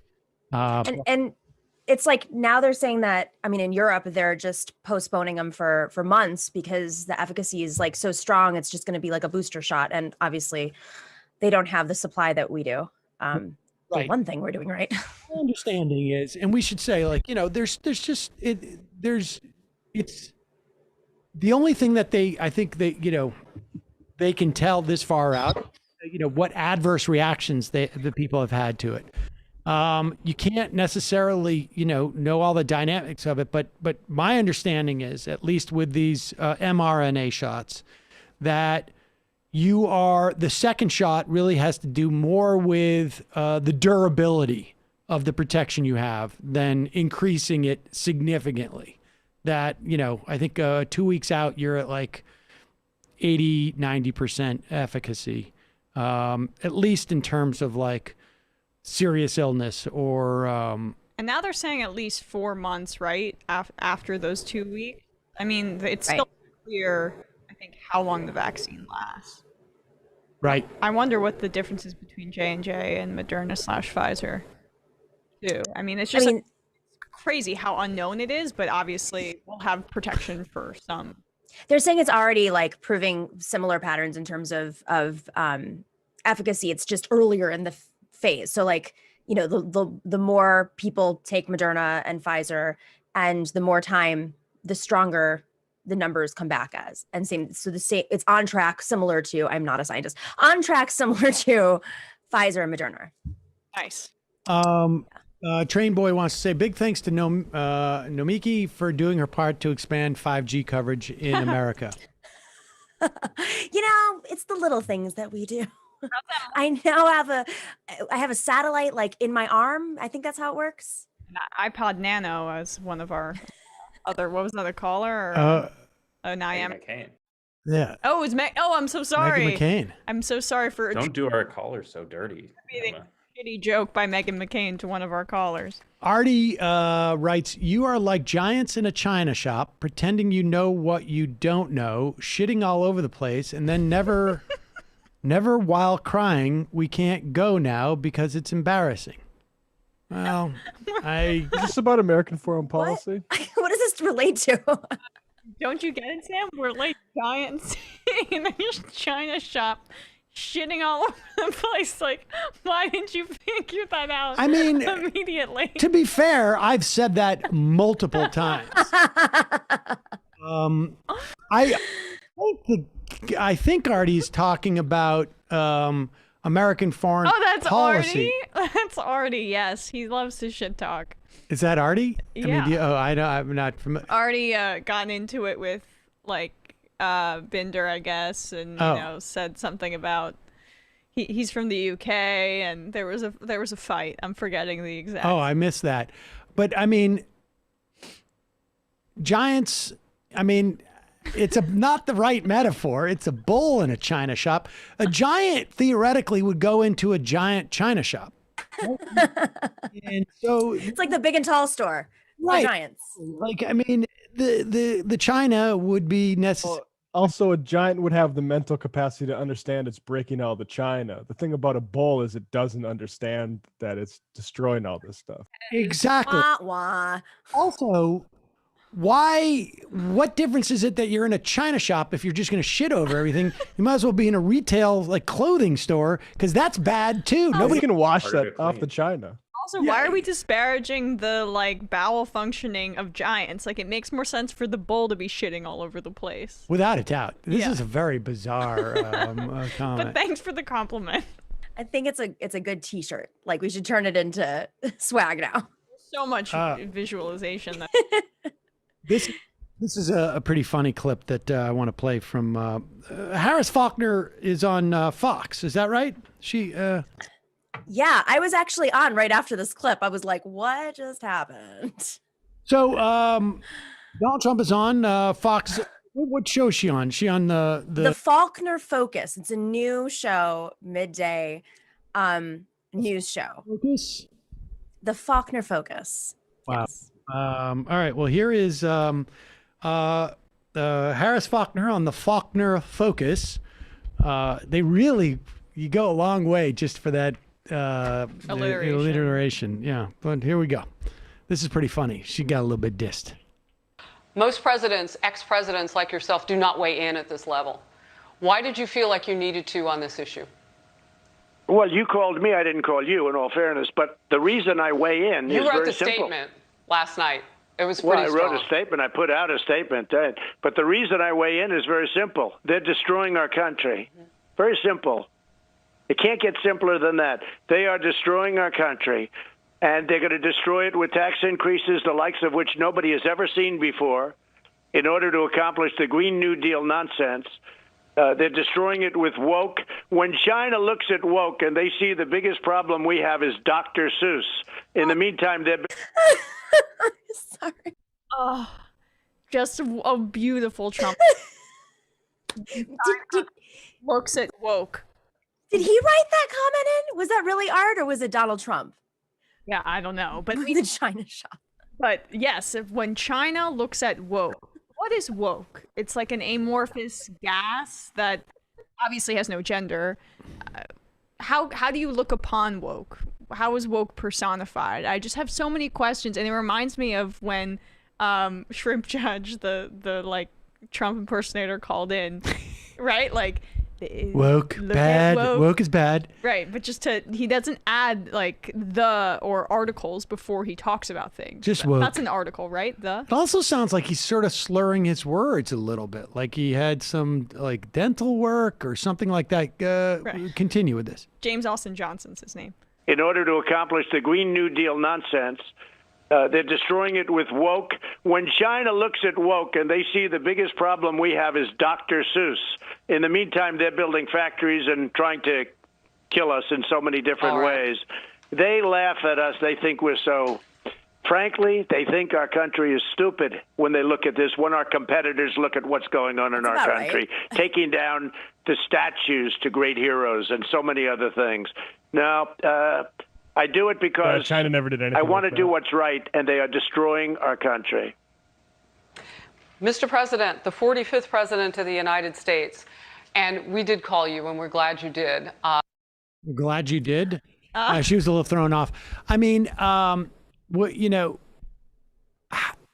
I guess the obvious question after Trump had said something like that would have been for the really focused question would have been like, how is it that in 45 days, Joe Biden's been able to destroy the country so much after 4 years of what you did? Like, how come everything unraveled so quickly after you left? That would have been really the question. But it does sound to me like there's a little bit of list going on. Well, and I don't know. Some lockjaw? I don't know. I don't know. I don't know what it was, but someone finally tried to wire his jaw shut. We can. Melania's in there chipping away in the middle of the night. I just want to know what woke looks like, and then I'll be set. Oh, you know. Well, the crazy thing is, like right after or before that happened, Faulkner announced breaking news that did not happen, that Mayorkas had stepped down, and Trump responded like it was real. I think we have that clip, right? Yeah, do we have that clip? We still have that clip? Let's play that. It's very strange. The whole... I think she was, I don't know, there's a lot of tension. We got Trump on the line. Oh my God. Well, get used to it because he's going to call in every couple of minutes, I would imagine, soon. Once he gets back into now he's had a chance to nap. He's going to call in all the time. Here we go. This is their sort of call that Mayorkas stepped down. I don't know where they would have gotten that from, but Because it's just happened now, and I want to double check this with our producers. The DHS Secretary, Alejandro Mayorkas, has resigned, Mr. President. Well, I'm not surprised. Good. That's a big victory for our country. Hold on. Let me stop. Let me stop. Let me listen to my team one more time. Forgive me. Forgive me. That has not happened. But and I apologize, listening to the team and you. Cross off but that victory. I know that you... cross off that one. That was a big one, and then it's gone. Pretty. Oh my God. Pride for Faulkner with her first one-on-one with Trump. Not to, I almost feel bad saying. I was like, wow, I must feel bad. I feel bad critiquing her debut with Trump, and then I was like, why do I feel bad? Right. Well, the other part of it that like drives me crazy, he's saying that they're focused on Dr. Seuss. Like that was their invention. China's not looking at Biden and saying Biden's focused on Dr. Seuss. He's saying, oh, Sean Hannity has spent 5 hours this week on Dr. Seuss. You guys are stupid. Well, I think it's quite possible that his media diet would lead him to believe that Dr. Seuss is the biggest story. But your point is well taken. If you were to watch Sean Hannity last night and you thought, okay, there has been this mass shooting in Boulder, Colorado, 10 people dead. I'm going to tune in to watch that to get some background on what's going on here. This is what Sean Hannity would tell you. Yeah, that's a story. That's definitely a story, but there's a bigger story that you're not aware of. Here it is. Welcome to Hannity. We start tonight a Fox News alert. Tonight, authorities responded to a shooting at a supermarket in Boulder, Colorado. Officials are currently, right this moment, holding a press conference. We have our reporters on the ground. We'll bring you the details as they emerge tonight. We start tonight and turn to Joe Biden, who, after falling not once, not twice, but 3 times, trying to climb the stairs on Friday, enjoying a restful weekend with 0 public events on Saturday and Sunday. I'm sorry, I choked down a little spit laughing at Biden falling. I don't mean it in a mean way. It's just I still laugh every time I see that clip. It's just funny, people falling in general. But he has no public presidential duties on Saturday and Sunday. Can you imagine? My gosh. He just went through a president who took literally 2.5 years worth of like golf days. And they supposedly working, 50% of them were basically nap time or TV time. No, not to mention I was on that yesterday. I was on talking about this. This was the topic. And I was like, you guys I can't believe you're focused on this. And it's how, they're obsessed with him not taking a press briefing. Not great. Okay. I agree. But Donald Trump had 300 plus days without any White House press briefing. Forget about him. Anybody. They shut out half of the media. On day 1, Steve Bannon called the press, the free press, the opposition party. And they're obsessed with they have press briefings every day at 3 o'clock. They know, they tune into Jen Psaki or whoever is speaking on behalf of what department, but they're obsessed with Joe Biden. The fact that they think they can get away with this is bizarre, because of course they have somebody on to say, well, what about that one time Donald Trump took 2.5 years of golf breaks and spent two-thirds of the day watching Fox News and Hannity and texting him and never took a press briefing for over a year, pretty much. It is, it's interesting, I was wondering if it feels like none of the stuff that they're playing on Fox is going to resonate with the general public. I mean, it's definitely going to resonate with the right in this country. What's interesting to me has been this sort of latest, Chuck Todd talking about the crisis at the border and them actually bringing the ABC Sunday talk show down to the border and setting up it's not really a round table. It was like a big, huge, buffet table of people there. The compulsion, and there's a lot of things to talk about, but the compulsion to create a crisis for Biden's administration, as opposed to the slow moving sort of real broader problems, right? There is a policy decision that the Biden administration is going to have to make, and it is put resources into processing these kids. But the idea that it has something to do specifically with the border's falling, it's creating this sort of invasion narrative. And it's just basically sort of we're going to keep those people up in Minnesota in their lake houses really concerned about what's going to happen to those lake houses. And it has nothing to do with that. It has to do with the way that we're treating these human beings. And it's sort of they can't sort of deal with that straight on. I also don't think it's necessarily working for the broader Fox audience. I know this sounds crazy, but when you go on and you debate these things, there's certain topics that trigger people and they start tweeting you and messaging you and getting hateful.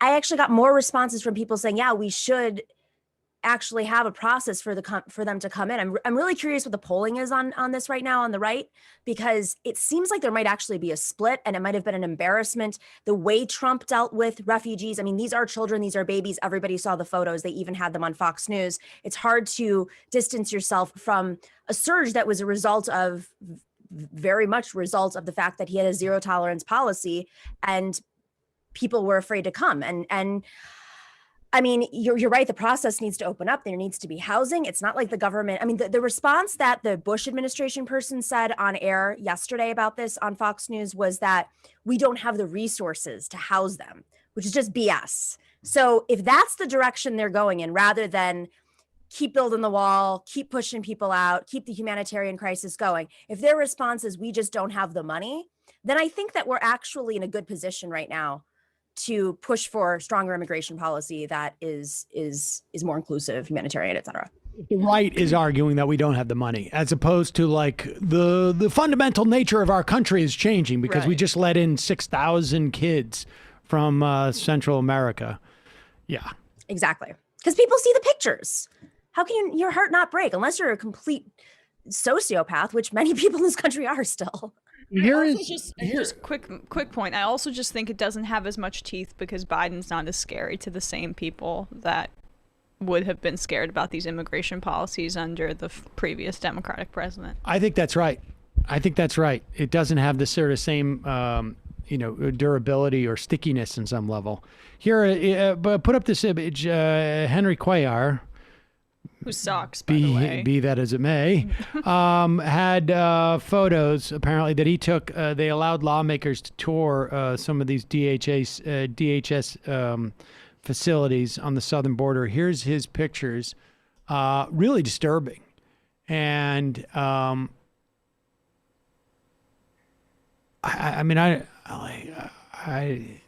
Is that like I don't know if it's COVID-y, the plastic. Do you see that centerpiece there that looks like a prison watchtower? Is that what that is? I would imagine, yeah, that is probably what that is. Oh my God. Well, it's a video now. We also have I don't know that we have video. We have pictures of that. Here is Vice President Harris saying that they inherited a challenging situation. I don't know. This seems a little platitudinous to me, but here it is. Yeah, I mean, first of all, we were left with a very challenging situation. And, let me start by saying I think we all agree, and Secretary Mayorkas said it a number of times this weekend, let's get these kids out of CBP custody, get them into HHS custody. We've got to treat this issue in a way that is reflective of our values as Americans and do it in a way that is fair and is humane. But we have to meet the moment, and there's a lot of work going into that, and we expect to have success, but it's going to take a lot of work. I mean, again, we were presented when we came in with some serious challenges. You didn't know that ahead of time when you were campaigning on the trail saying it's a humanitarian crisis and we need to shut these down immediately? Did you not realize it would take work to plan? No? I, for one, thought that the Trump administration was going to competently tie things up in a comfortable little bow, and they would have handled this.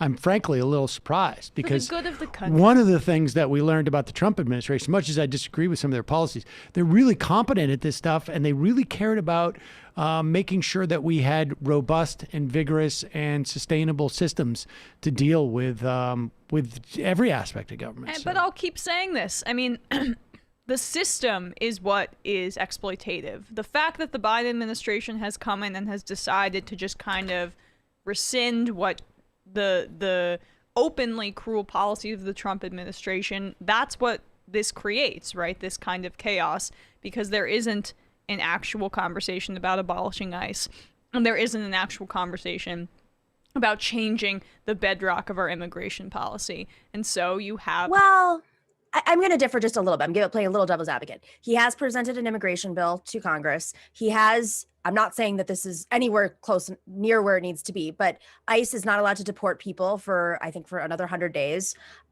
They've, stopped. This is all within the first week and a half of his presidency. They've stopped border wall production, which I can't believe we're even building the border wall. So there have been very significant things, not to mention welcoming unaccompanied minors over the border. He has openly said you can come and pathway to citizenship for DACA recipients. That's all in the first 100 days. Will he get to shutting down ICE? Probably not. But done this. I'm not talking about the immigration bill, which I think is a good bill, which is not going to pass, it seems that way, without an abolition of the filibuster, which may not even do it because of how Manchin's going to posture.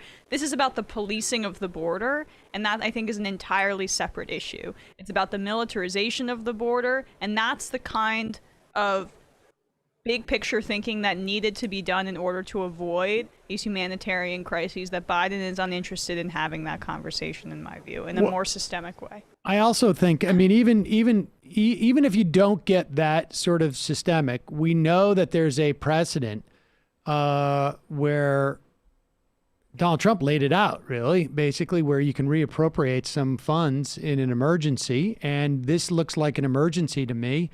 And if you need more processing capacity to get these kids out of custody of the CBP and get them into Health and Human Services and set them up with some type of foster situation or get them to their relatives, you do it.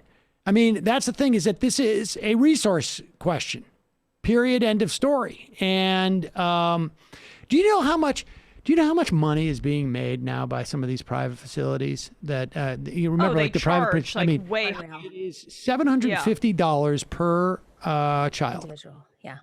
Now, do the numbers here, folks. 4,000 kids, 5,000 kids, maybe it's a little bit more, maybe 6,000, 7,000, 8,000. I've heard numbers up to 9,000.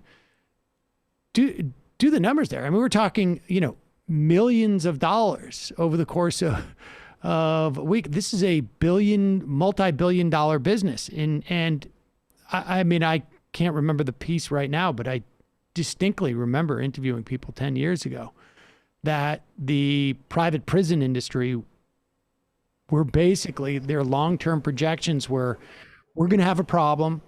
We're looking at the trends. Crime is going down. From a political standpoint, we're looking at criminal justice reform.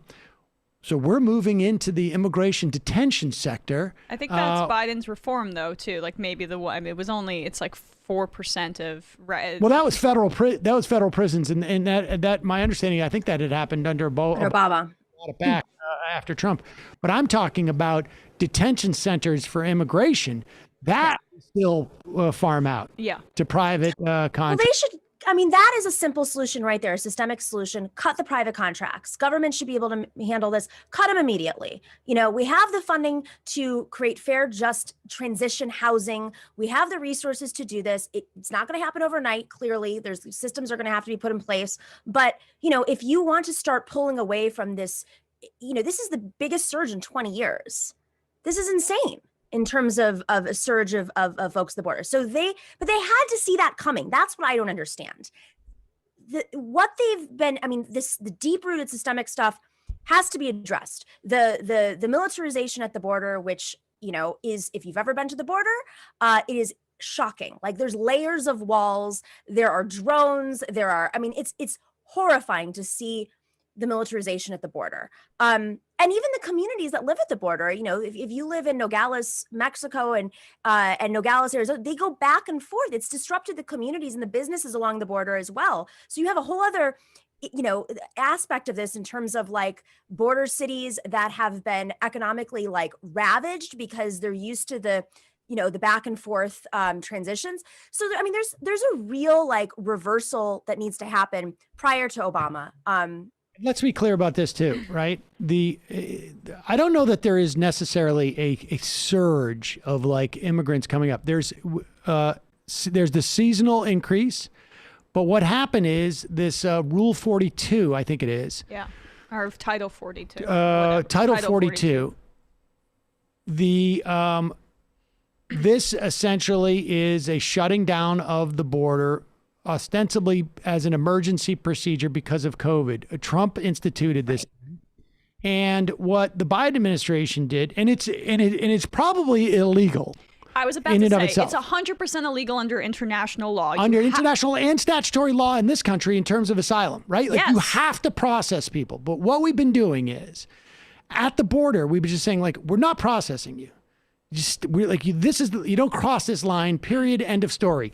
Despite the fact that that's our statutory obligation and international law obligation. So instead, what the Biden administration said is, okay, we're going to rescind Title 42 just for unaccompanied minors. So a lot of people at the border said, okay, well, we're going to send our children in because where we are now is a crap show. There's crime, it's dangerous, et cetera, whether we're talking about they're coming from other countries in Central America or they're basically just jammed up at the border in Mexico. So they're sending their kids across here. But here's the thing, and this is all ostensibly about COVID. We know, A, that the immigrants at the border have less of an incidence of COVID than they do in Texas, the state.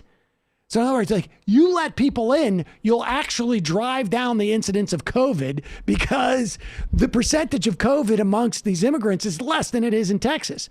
But also, there's still people going back and forth on the border. If they're documented, if they have, a green card or whatever it is, you have people traveling across that border now and there's no COVID concerns. So it's all BS. And if you let them in with their families, you can then just basically do the process that we had pre-Trump, which is allow them to go into the community, put them in the system. The amount of the rate in which these people show up for their court dates is like somewhere in the high 80s, if not low 90%. And that's what you do. But for whatever reason, and I'm willing to accept that there is some like just sort of like mechanical, like these are big apparatus and they've been degraded. Bureaucratic concerns should not trump the humanitarian concerns. Well, it's not just a question of asylum. concerns. It's also, I mean, on some level, it's also like, can we actually do this? I mean, and it may be a question of like of expending just dollars. I'm willing to accept some measure of that, but we're getting beyond that point. You're saying like the feasibility of actuating these systemic changes, root changes immediately to keep up with the crisis are not feasible in like the next few months. Oh, I'm willing to accept that there's been, that it's going to take some time, but we're close to the time where you can accept. But I'm not even willing to, I'm sorry, I'm not even willing to accept the framing of it as a crisis. I mean, I think it's a bureaucratic concern and like, this is not humanitarian. It's humanitarian based on how we're housing them.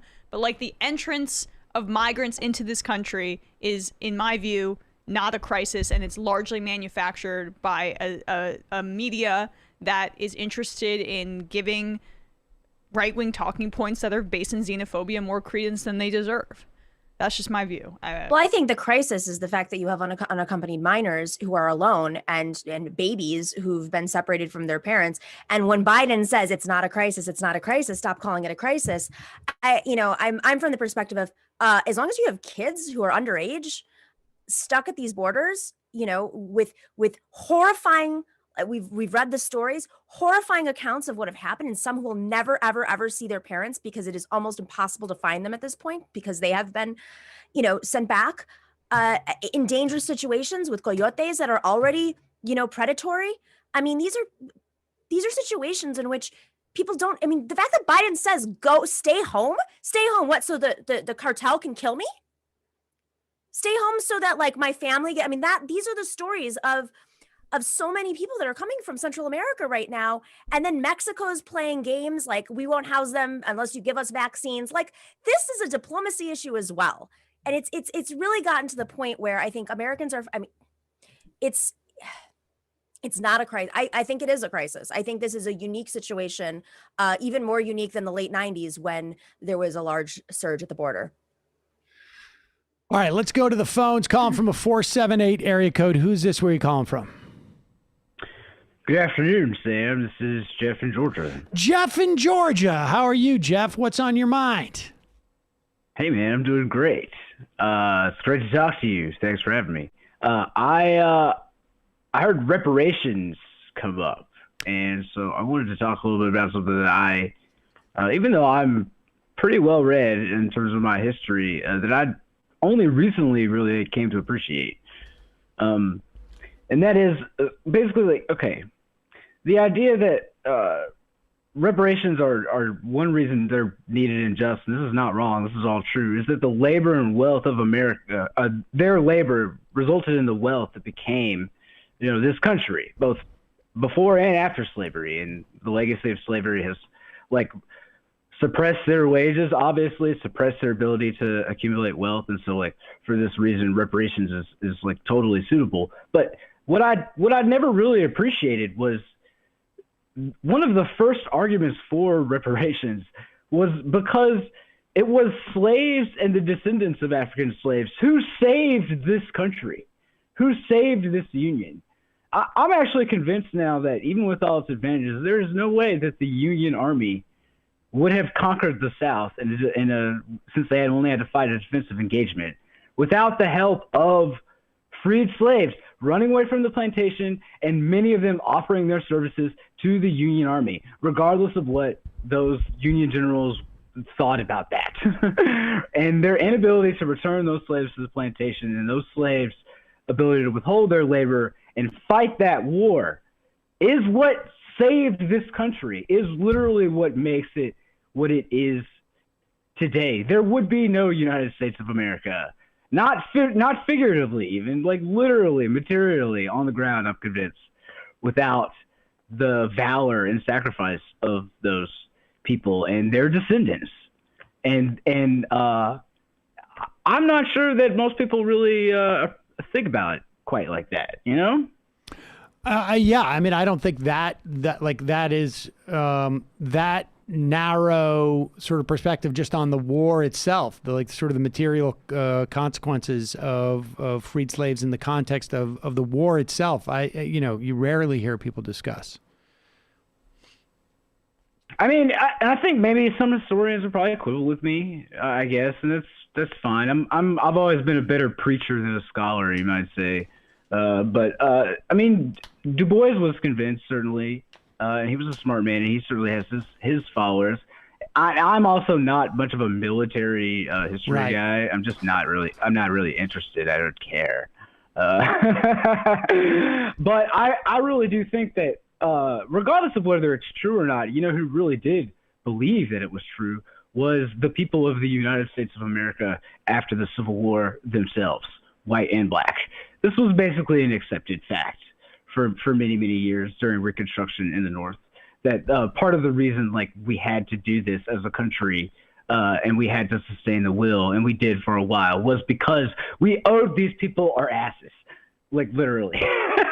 They saved our nation, and we should never really forget that. You're nice to always let me come on the show and ramble so much, Sam. Well, I really appreciate it. Well, it's a good way for me to bring up this story. I think I headlined it. Evanston, Illinois has become the first city in the United States to approve a plan to pay reparations to black residents who are direct descendants of slaves or minorities who have been discriminated against over the last century. It allocates $400,000 for eligible black households to pay down payments on property or house repairs. Eligible recipients of funds must prove they or an ancestor lived in the city between 1919 and 1969 and was a victim of discrimination because of local housing laws during that period. This, according to the AP. I mean, I don't know if it's just limited to homeowners. That would seem to me to be wrong. Right. Oh, wait. Oh, it's not. It's to, I'm sorry, I'm misreading this. So it's eligible to black households, and they can use it for down payments to buy property or to provide repairs if they own property. They're going to use tax revenue collected from the sale of recreational marijuana. So this is that's good. I don't know why they started at 1919. That may be, I don't know what the history of that city is, but to me, I would take a stab and guess it was probably a bad race ride around that time. That's what I would say. well, I was going to say that, like, you know, like the incidences that require reparations, in my mind, certainly don't end with slavery. I mean, you know, and we could do, I feel like we could do like a month's worth of shows on just the different massacres that took place during Reconstruction, where you had a black middle class, essentially, and a black political class that was literally just killed. That was just, you know, I mean, literally just taken out. And so I guess in Evanston, the Chicago massacres in 1919 would probably be what it's pegged to. But I mean, I mean, it's good to see cities doing this, but I really do think that we need a national program. It would be interesting to see some of the bills that are presented, because I know that there's a lot of debate about what types of reparations bills are more feasible, are fair. There's one Representative Rabb, who comes on our show on Thursdays, from Pennsylvania, has a reparations bill in Pennsylvania in which he submitted, and then he pulled back because he wanted they wanted to make it better. And it had, you know, they invited many different groups to get involved in it. But if you ever have a chance to have him on air, it's really interesting to hear about like the process of creating the most perfect reparations bill and why it matters to take it to state legislatures as much as federally or local, you know, whether it's in a city too. Jeff, thanks for the call. Thank you for taking my call, man. Have a great one, Majority Report. Okay. Thanks, Jeff. Emma, take over for a little bit. I'll be right back. Just got to run. Can you pick up a call for me? Yeah, let's do this. You could do it too on your thing. You know that. Oh, right? I can? Yeah. Here, calling from a 773 area code. Who's this? Where are you calling from? I'll be right back. Sure. Sammy, I'm Nomiki. How are you? This is Anthony from Chicago. Hey, Anthony. Oh, perfect timing. Just talking about Chicago. I'm so glad I get the... Huh? Just talking about Chicago. What are you calling about? Well, it's Evanston, but we don't have to get into the details. Right. Well, tangentially talking about Chicago. Yes, well timed, though the subject matter is a bit different. And so I want to talk a little bit about a project I'm working on here in Chicago and kind of sprinkle in some complaints about Elon Musk, if I may. Oh, sure. So I'm part of a community development organization that is part of a cohort in Illinois that seeks to eliminate the digital equity divide in Illinois, and that's through exploring, you know, internet usage, access, affordability, et cetera, in Illinois. And one of the key things here is that, you know, a lot of what we want to do and what we want to plan to do in order to develop infrastructure relies heavily on, you know, state grants and state funding, but you need to have a lot of kind of established business models and such to get off the ground to be eligible for such grants. What we want to do is something a little more community governed, and this is a model that does work, and it exists in Detroit, for example. There's something called the Equitable Internet Initiative through Detroit Community Technology. And they do a completely community governed, you know, wireless network model where they hire folks from the community to, you know, train them, install infrastructure, et cetera, really, really well. And I hope this is a model that is viable that we can bring here to Chicago to do completely community owned and governed internet infrastructure, because we have approximately in my neighborhood, you know, 20 to 30% of families that, you know, either don't have internet at all. The literacy rate of using internet is pretty low. And or, you know, they're on the edge of it just being like not affordable at all. But here's where Elon Musk comes in. So I'm on a lot of meetings as part of this cohort, and we get to review who is taking large amounts of state grants in order to expand, you know, wireless internet infrastructure. And guess who is soaking up about $8.5 million worth of grants, effectively pushing out any competition in getting available grants for smaller, more independent ISPs and independent groups? Well, it's SpaceX to fund the what is it called? I don't want to say Skynet because I know that's not correct, but his satellite program. And, look, what the project aims to do is provide, internet access to rural areas that, other infrastructure won't work. But here's the rub. You are, a large corporation, world's richest man is soaking up and pushing out a lot of the competition on these grants. And ultimately what he's going to end up with is a state-funded monopoly of providing internet to rural areas. So the project itself, yes, you're providing internet, coverage to rural areas that don't have it, but there's really no competition in that area. And Mr. Free Market Capitalism is literally using tons and tons of public dollars to fund this, and he's just going to turn it around into a purely profitable enterprise where residents in rural areas aren't going to maintain any local control over the cost, because he will definitely have, within 10 years, like a complete monopoly in this space with his technology. And Brendan points out that Musk, also gobbles up federal grants as well. So like basically during the financial crisis, he took like $1/3 billion, I think, for Tesla. So it helps. That's how Tesla made money at first, was just buying, the green credits off of GM and Ford in the, the carbon credit scheme. Is the grant system, do you have to submit? I mean, how can they compete with it? It's got to be like an equal bidding process, not bidding, but you know what I mean? I mean, yes. So there's the typical RFP type process, request for proposal, and there's extensive grant application processes for these. But really, who ends up getting the money, because of the way that this is set up, are pretty much well-established corporations that already have somewhat of scale, and they're merely just using this to expand either fiber installation or to expand to do satellite Wi-Fi and stuff like that.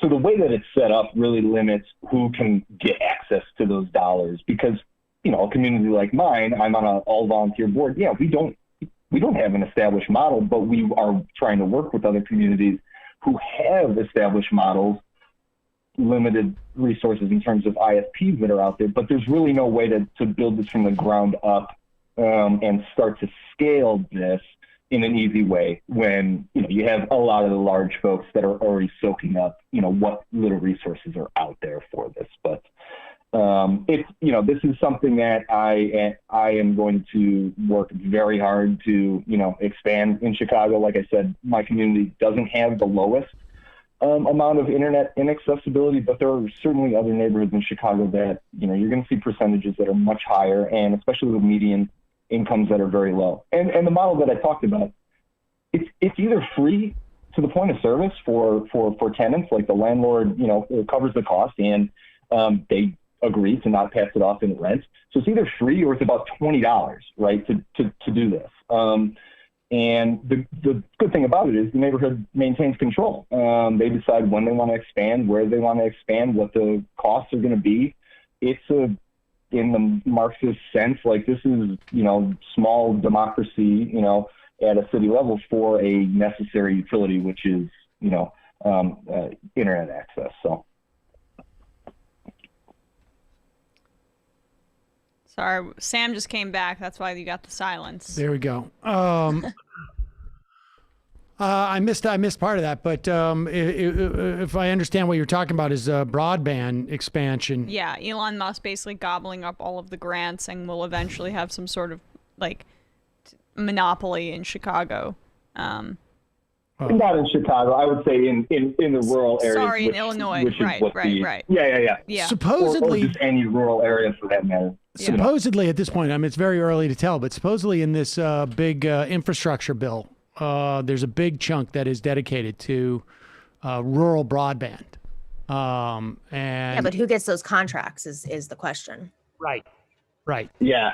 Well, it's really my set up. idea. The application process is set up for the big guys to gobble it up. Yeah. I think there needs to be more exploration into receiving proposals from smaller organizations that have proven models or are willing to partner with other folks that have proven models to give them a shot at this, right?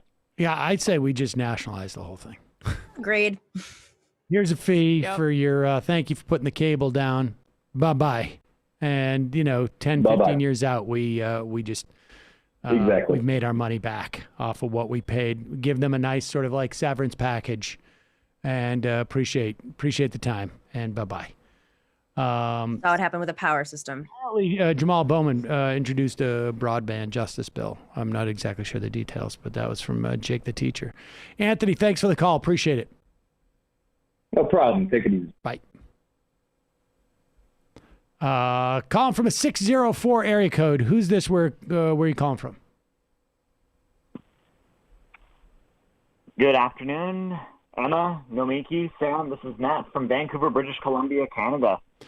Matt from Vancouver, British Columbia. What's on your mind? Well, first of all, congratulations to you and Nomiki for getting your COVID vaccine. I'm very jealous. We're a little bit behind up here. Thank you. Just, we just in due time, I guess. But thank you. Appreciate it. Being old has its I want advantages. to talk about vaccine national today. Okay. So what we've noticed, there's obviously a big third wave going on in Brazil right now with the new P1 Brazilian variant spreading. And one thing that has been talked about is sending a lot of the excess AstraZeneca vaccine that like the U.S. has in stock down to Brazil to help to get that outbreak under control, because the U.S. has, I think, about almost 30 million doses of AstraZeneca in stockpile. And since the FDA hasn't approved it yet, they've been starting to look at some loan deals. They just put a loan deal in place for Mexico and Canada to send about 4 million doses out. But they haven't done that for anywhere else. What are your thoughts on loaning out more of that stockpile before, let's say, the FDA approves it in, let's say, a month and a half or something? I am guessing that the reason why they haven't done that more has to do with the story today about the Johnson & Johnson vaccine, where the Biden administration is afraid that the Johnson & Johnson people can't deliver what they had promised. Now, and I'm not justifying it. I'm just saying that's what I think is in their mind. Yeah. Right. I mean, the Biden administration is going to make sure that they provide the number of shots that they said they would before they start even to contemplate, I think, giving, sort of widespread distribution of the AstraZeneca that we have. But I mean, look, the bottom line is this. We or other countries invested in the development of these vaccines. And again, this is another situation where, I mean, frankly, from day one, I would have done it this way. But at this point, we say, look, here's the deal. You've got, Bangladeshi companies that are willing to reproduce this vaccine and ship and have the capacity to, bottle it and ship it out. That's what's happening. Like, this is, we're now moving into the generic phase of this already. And you're going to give up the formulas, and you're going to give up the production thing, and you've made your billions. And if we've got, maybe, and here's another billion. Okay, now walk away and allow for these things to be reproduced, royalty free, and that's it. I mean, end of story. Like, it's one thing I can understand, at least the motivation of the Biden administration to say, like, well, we promised, 100 million vaccines in 100 days. We've hit there on day 55 or 60 or whatever it is, but we want to get our political fortunes are a function of making sure that everybody gets vaccinated. I can understand that reasoning, but there's just simply no excuse. These companies have made billions. They have done it with the help of governmental investment. Even in the context of the Pfizer, they had distribution orders and payments up front, and so there was a lack of risk associated with this. And then the BioNTech company got money from the Germans. So regardless of who it is, that's the bottom line. None of them did this. You didn't build that on your own, as its saying goes. And so it's like, now it's time to get the entire world vaccinated, period, end of story. Yeah, and that's really it for me, I think, because, again, as these countries, let's say in Africa, places like, I'd say Guinea and like the Democratic Republic of Congo, if they're waiting till 2024, the likelihood of more variants coming up that are going to be hesitant to or resistant to the vaccines that we have right now is going to become an issue. Well, now wait a second. So let me clarify something, because that is a belief that I had, and I've been reading about this. I think that's a conceivable answer, but my understanding is that the variants aren't necessarily a function of, for lack of a better metaphor, like there being too much Tinder out there that it can run around in the wild. It has to do with, like, the variants that we have seen apparently have come from where someone has caught it and they have been on some other drug for some other ailment, and it in some way inhibits the growth of the virus, but not enough, and that's where the variants are coming from. And so that it's not necessarily the way that you characterize it. Really, the bottom line is we should be spreading it around for the sake of, like, humanity, period, end of story. But there's certainly some incidents of that, but it really does, and my understanding is, and we're doing a second hour on Peacock these days of just interviews that are just on Peacock, and people can check it out at 5 p.m. Every day. Members at one point may have access to this stuff, but I interviewed David Wallace Wells, and he breaks down the success against COVID into three sort of geographical areas, you could say. The West, for lack of a better term, has done the worst. The East Asia and Oceania have done the best. And the developing countries, for lack of a better term, have done okay. The developing countries, basically because their population is younger. And so COVID doesn't impact younger people. And so they have been okay. The East Asia and Oceania have done well because they took it seriously from day one, or maybe day -3, essentially.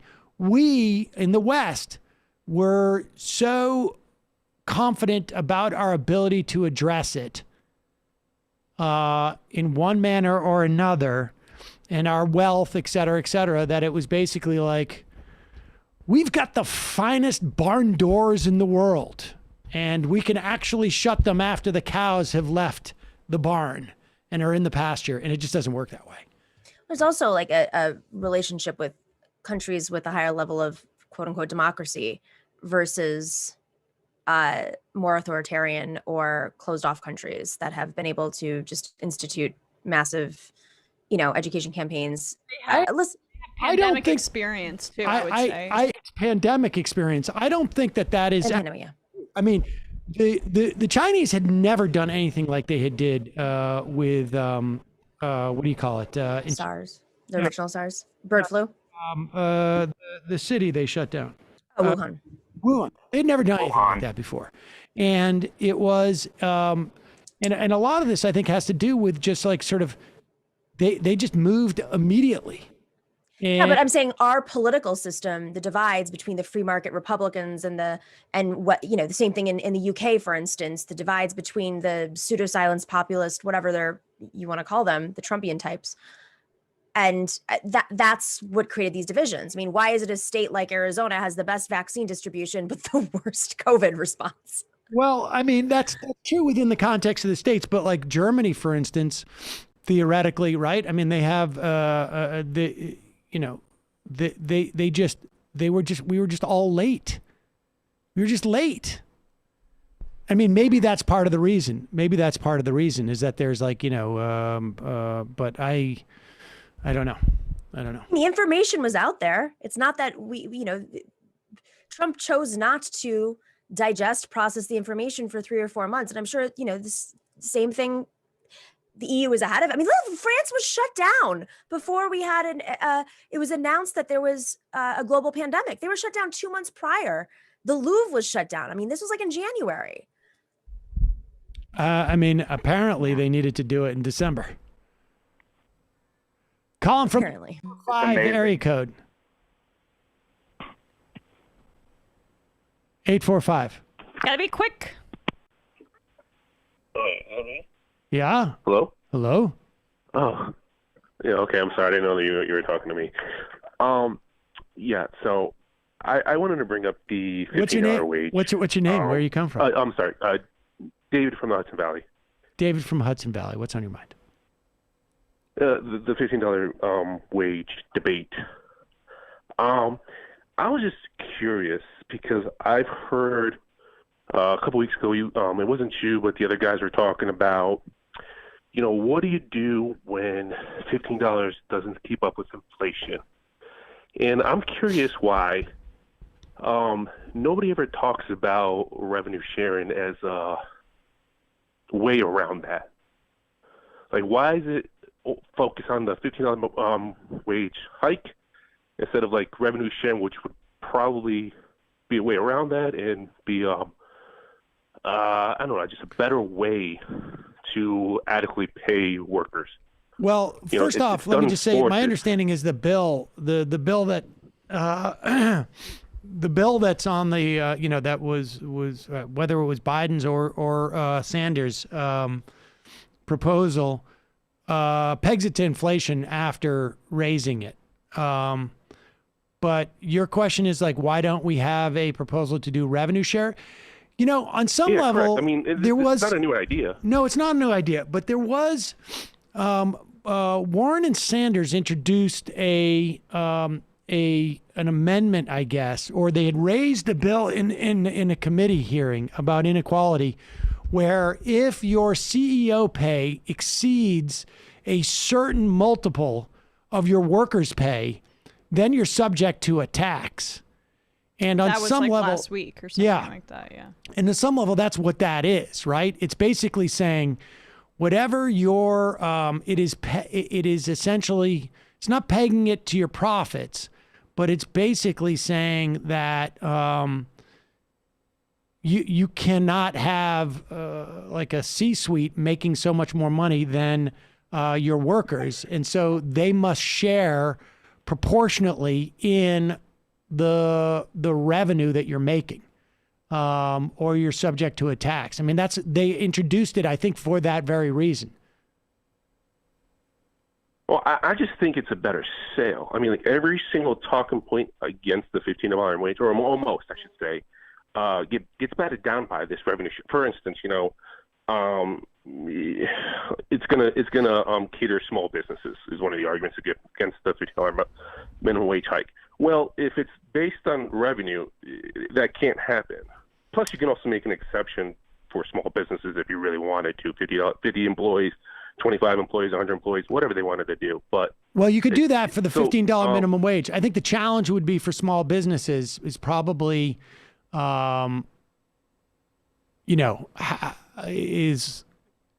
want to measure it against profits, right? Not necessarily revenues. Right. Yeah. Profit. And profit. From a small business perspective, I don't know how the reporting works in the same way in terms of profits there, right? Because if it's like an LLC or a sole proprietorship, I don't know. I mean, it's possible. It just may be more complicated. And I think that's what that tax was about. Was like, we're going to incentivize you. You're either going to pay a tax or you're going to pay what ultimately comes down to a proportion of your profits / revenue to your workers. That is going to be, and the way that we're doing that is sort of like the best way for us to measure that is like, we know what your compensation is, and we know what the average of the compensation is of your workers, whatever, if maybe you have a period of time where you're reinvesting in the infrastructure of the company, right? I mean, it really is like, who's extracting it? I mean, so I think that's what that tax is really basically in many ways, basically a revenue share, but without saying revenue share. It also depends on what stage the company's at. I mean, like if it can actually, if you have just a strict revenue share model early on in a company, that might incentivize only people who can afford to basically make less money until revenues get to a certain point where they're going to be making more money. And, that brings in a certain type of worker who it's just like interning, right? Interns who can intern for free versus interns, what kind of systems are you enabling? So if there's some sort of like, two-form, buy model of that where, you make a certain amount of money until you hit a stage of revenue and then you come on as revenue share, that might be an option. Also for businesses of what size, et cetera. Right. Yeah, that makes sense. That totally makes sense. It just to me, just from a PR standpoint, it's just an easier sale than trying to get people on board. Because too many people, once you hear that they're going to go to burger flippers, shouldn't be making $15 away. It's just a hard sell, and obviously it's a hard sell on the side. I mean, you can't get Mansion, you can't get Cinema apparently to agree on that. So I just think from a PR standpoint, it's just an easier sell. I mean, you can just relate it to sports. This is what's done in sports. The NFL does it the most effective way, but Major League Baseball does it as well. The NBA does it as well. NHL, et cetera, et cetera, et cetera. How so? That's just. Well, the NFL has revenue share. So revenue share, right. Right. But No, all right. Appreciate the call. And they share that. They share a percentage with the athletes. That's the whole point of every single CBA negotiating that any sports league does. It's how much are the athletes going to get? Is it going to be 40%, 45%, yeah, whatever? No, I know. And how much is all the owners going to get? Right. So to me, that's just so more relatable to people. Well, I know, but sports listen, I get it, but to execute that when it's not a situation where a union is essentially negotiating something with an industry that is so finite and narrow and and with one corporation, really. Exactly. I mean, they determine the revenue share based on the specific league, and it's wildly different in the NFL based on their union practices and like the NHL, which has an incredibly weak union, et cetera. So appreciate the call. I mean, I do think like I appreciate the thought. Yes, and the Excessive CEO Pay Act. That's what it is. The Tax Excessive CEO Pay Act. Who wouldn't be against excessive CEO pay, except for some excessively paid for every CEOs? Republican right. lawmaker? Well, yes. Yes. I mean, I think like the gradual nature of the Sanders not amendment, but the initial $15 minimum wage in the relief bill was pretty palatable in that it gives you 5 years basically for business owners to adjust. It's just I don't know if we need to capitulate more than that in my view. This is pretty funny. They're trying to get up, but they're starting to hear about this infrastructure bill and they're trying to forget their talking points in line. Here's Will Cain and Charles Payne on Fox News. Will Cain doesn't believe any of this stuff. That's what's sort of amazing about it. I remember that dude from 15 years ago, 10 years ago on CNN. And the paycheck now. Yeah. Maybe a little fatter, so you got to change your view on the world. Apparently. And this is just, here is these two guys lamenting the elitism involved in riding a bike versus driving a car. But again, here's what Buttigieg is saying. He's saying some of them, sexy in the policy world, roads need to go on a diet. That's just some of his quotes. And here's what he had to say, a quick flashback when it comes to infrastructure, our new transportation secretary. Listen to this, Charles. I think it's very important that we recognize the importance of roadways where pedestrians, bicycles, vehicles, and any other mode can coexist peacefully. Oh, coexist peacefully, Charles. That's a lot of happy talk for what I don't know this infrastructure package might look like as a part of this $3 trillion in spending. Yeah, it's goofy, happy talk. You know, if the roads aren't going to be a lot thinner the way they're going because no one will have a job. But you know, imagine being in one of these sexy roads with 2 lanes and the bicycle lane is empty and you're 30 minutes late for work, all because we've reserved this for the elitists who know how to do things right and somehow can afford to ride their bike while everybody else is going to work. It's just it's not sexy at all unless you believe in this utopian world that Pete Buttigieg believes in. By the way, let's check the track record in South Bend, where they had the most potholes of any city in the state. Let's work on the potholes first before we start talking about sexy. Tell that to the Uber Eats driver in Manhattan who has to dodge all these cars in order to deliver your sushi, Charles Payne, for the night. And he gets a $3 tip at the end of it. That is a Where do they think they're going to go with this whole like bike lane is elitist thing? I mean, do they not understand that a bike costs a fraction of a car? Or is this really just like an urban rural type of like? That's what I think it is. This is urban versus suburban, not even rural, suburban. First, they're going to come for your lanes, then they're going to come for your gas vehicles. I mean, remember the clip where there was the town that wanted to have all, the stations, the charging stations. Oh my God, it was an attack on the gas industry. It was an attack on your big trucks. Well, I mean, electric cars, in at least in terms of like outright, the cash you lay out, generally are a little bit more expensive than they're like right now, anyways, than their gas counterpart. But a bike is not more expensive than a car. Well, I don't know what liberal town you're from, but where you can afford to ride your bike. But they are also. But that is definitely that is a suburban rural versus and even more like shallowly, no one when they're driving a car likes to deal with bikers that are kind of near them, and there's this like if people are biking for exercise, there's kind of this colloquial, they're so annoying, right? That's basically what they're hitting on. It's also classist. I mean, if he's like, well, why aren't we focusing on the potholes? Because we have trucks and we're like real Americans. Why are we focusing on expanding the rights of bicyclists, AKA immigrants, AKA people who cannot afford a car or people who don't want to be in a car or whatever? I mean, AKA cities. Why are we focusing on that and not on the great highways in Oklahoma? Well, then I'm sure Charles Payne and Will Cain are in favor of Biden's $3 trillion infrastructure bill. We're done. End of story, there ladies we go. and gentlemen. Good. All right. Well, we got time for. Oh gosh. Do we though? We really don't have time for any more calls. I'm sorry, folks. And eventually, I really want to talk about that Jimmy Dore praising Dave Rubin clip. Oh, we will. We'll do that tomorrow. Did you hear about this, Nomi? I've been tuning out JD lately. So I just mute people. If they tag me and things, I'm like, bye-bye. Bye-bye. Let's do some IMs here, and then we'll go. Attorney Andrew, on Friday, there was a lot of discussion about the monthly child tax credit. Sam, you mentioned that there are some wonky implementation issues with the current model. That understates it. Current model requires people that normally don't file taxes to file them for the first time ever in order to receive this monthly credit. You've seen the Biden administration making that clear to potential recipients.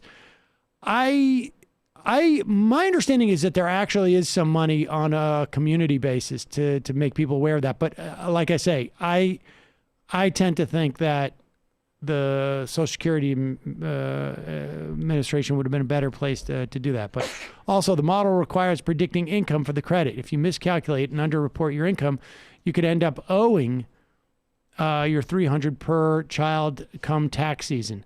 To me, these are substantive problems with the programs and not mere wonkiness. Last Thursday, there was even a story to this effect in the Washington Post about delays in administrating the benefit. Yes, because the IRS has been really decimated as an agency, I think.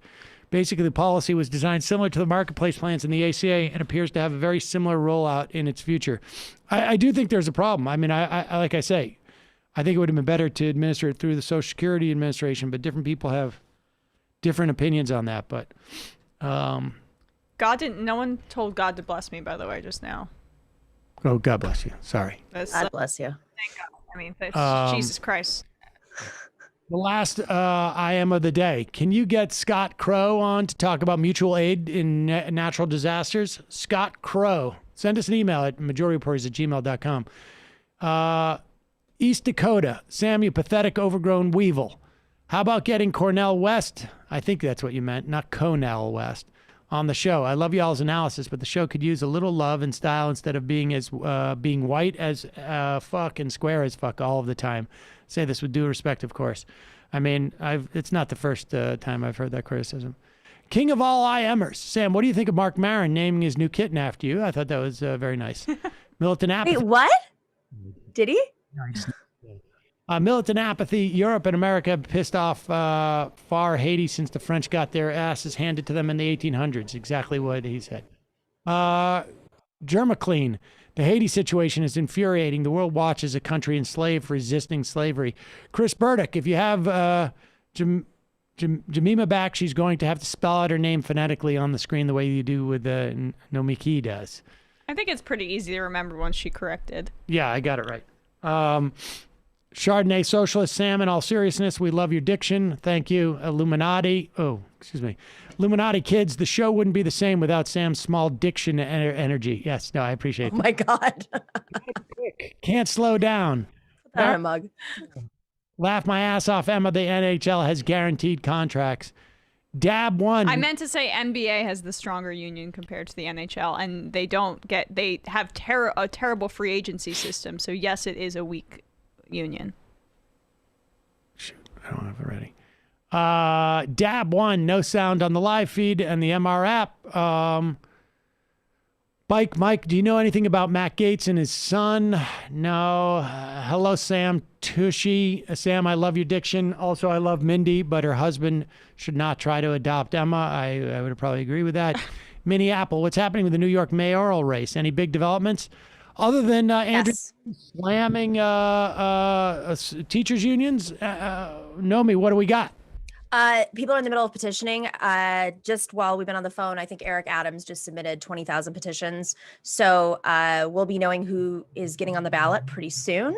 Andrew Yang is just misstepping all over the place, nearly losing my mind related to Andrew Yang. But it's ranked choice. So if right now, based on the polls, it's ranked choice. I mean, again, polling is hard because people have second choices, so it's a little bit different. But the two leading contenders are Eric Adams, who's the borough president of Brooklyn, and Andrew Yang. That could all shift with a ranked choice ballot. So there hasn't been like really great polling in terms of, I mean, first off, low turnout for mayoral races altogether. So this is a really different type of election. I think we'll know a little bit more information in like 2 or 3 weeks. How is it that we have low turnout for the mayor of New York City? And it's like double the size of Los Angeles. You want to see bad turnout, go to LA. This is a real issue. I mean, that's why in my race, all you had to do was get the New York Times endorsement and you won because like nobody turned out. Yeah. It's like 5 people. Do you think that's a function because people just can't really absorb what takes for the job? Maybe. I think some of it is also that the primary dates were different before and now they're consolidated. The congressional, well, we don't have congressional this cycle, but the federal races and the city and state races are now on the same day. So what's also happening simultaneously is every city council race is up for grabs. So there might be a little bit higher turnout just because there's more voter mobilization this time. But I think just in general, like people, prior to Trump, people just tuned out local politics. They thought it was a Democratic city, Democratic government. And that's what Andrew Yang said last week. He goes, you know, I wasn't really involved before because we're in a Democratic state and a Democratic city. It's ridiculous. It's always been a turnout game. And that's why like these little mini endorsements and the clubs are so important. But I think the democracy reforms that have happened in the state in the last 2 years, hopefully they make a difference, but go vote, people. Register to vote. Boston Bernie Bro. Sam, I'm a longtime fan and MR listener, but I can't listen to the AM Quickie because of the rushed, shouty delivery. It's too stressful. Interesting. The Miley. Following up on the Nord Stream 2 questions, fingers crossed if it goes through and there's no escalation between Russia and the U.S., not to mention the impact on Germany. West Texas Dem. Yesterday, couldn't comment then. I heard you all talking about schools and sports not happening right now. Irrelevant to the point of the conversation. Just wanted to say the rest of the country to know is that there's here in Texas, my niece's school is 100% back, and all masks are personal choice. Also, all sports are being played because in Texas. I'm pretty sure high school sports are being played. Yeah. I chatted that. My dad in like January was bragging to me how he hadn't been going to high school basketball games, which meant that they had been going on all throughout the winter. Ryman, daily reminder that vaccine requirements for travel are equivalent to Japanese internment camps. Kinky Friedman, hey, congrats on the pickup for New York over the weekend. Sounds like there's only good things ahead now that Chris Christie joined the board of the Mets. All right. Well, that's that. Yeah, they giveth, the Mets giveth, they taketh. They got a new owner. Now fucking Chris Christie has to be on the board of the Mets. All right, 4 more. Hegemony Cricket. The hopper is what makes the bus go 50 in speed. Dennis Hopper. NJ Connor. There was a decision a few years ago that barred cis women with naturally high testosterone levels from competing internationally without taking hormone suppressors. Wow. I didn't know that. That's crazy. Let's see. And 3 more. 8 Cheese. Congrats to Nomi for dose number 1. My spouse and I received our second dose, also the Moderna yesterday. Fanfare, maybe? Sure.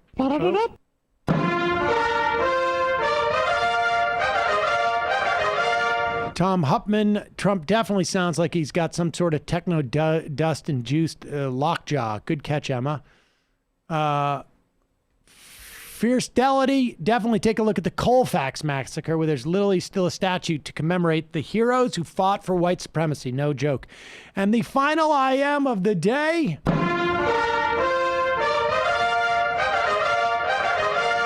Ravenswood, media keeps talking about CT's fast vaccine rollout, Connecticut's fast vaccine rollout. However, no one appears to be talking about how instead of starting high risk and essential workers on March 1st, Lamont removed them from priority lists to only go by age groups. I have a systemic immune disorder with damage to my heart and lungs. My wife is an essential worker and cannot work from home. We felt completely helpless and vulnerable. Oh my God. Sorry about that. All right, folks. See you. Oh. No. Check out my show. Starts in 20 minutes. We have Lori Layburn Langton and Matthew Lawrence, a co-author of Planet on Fire. So go check it out. 20 minutes. Emma, Nomi, Matt, Brendan, good job today. See you folks tomorrow. Bye, y'all. It might take all the strength I got to get to where I want.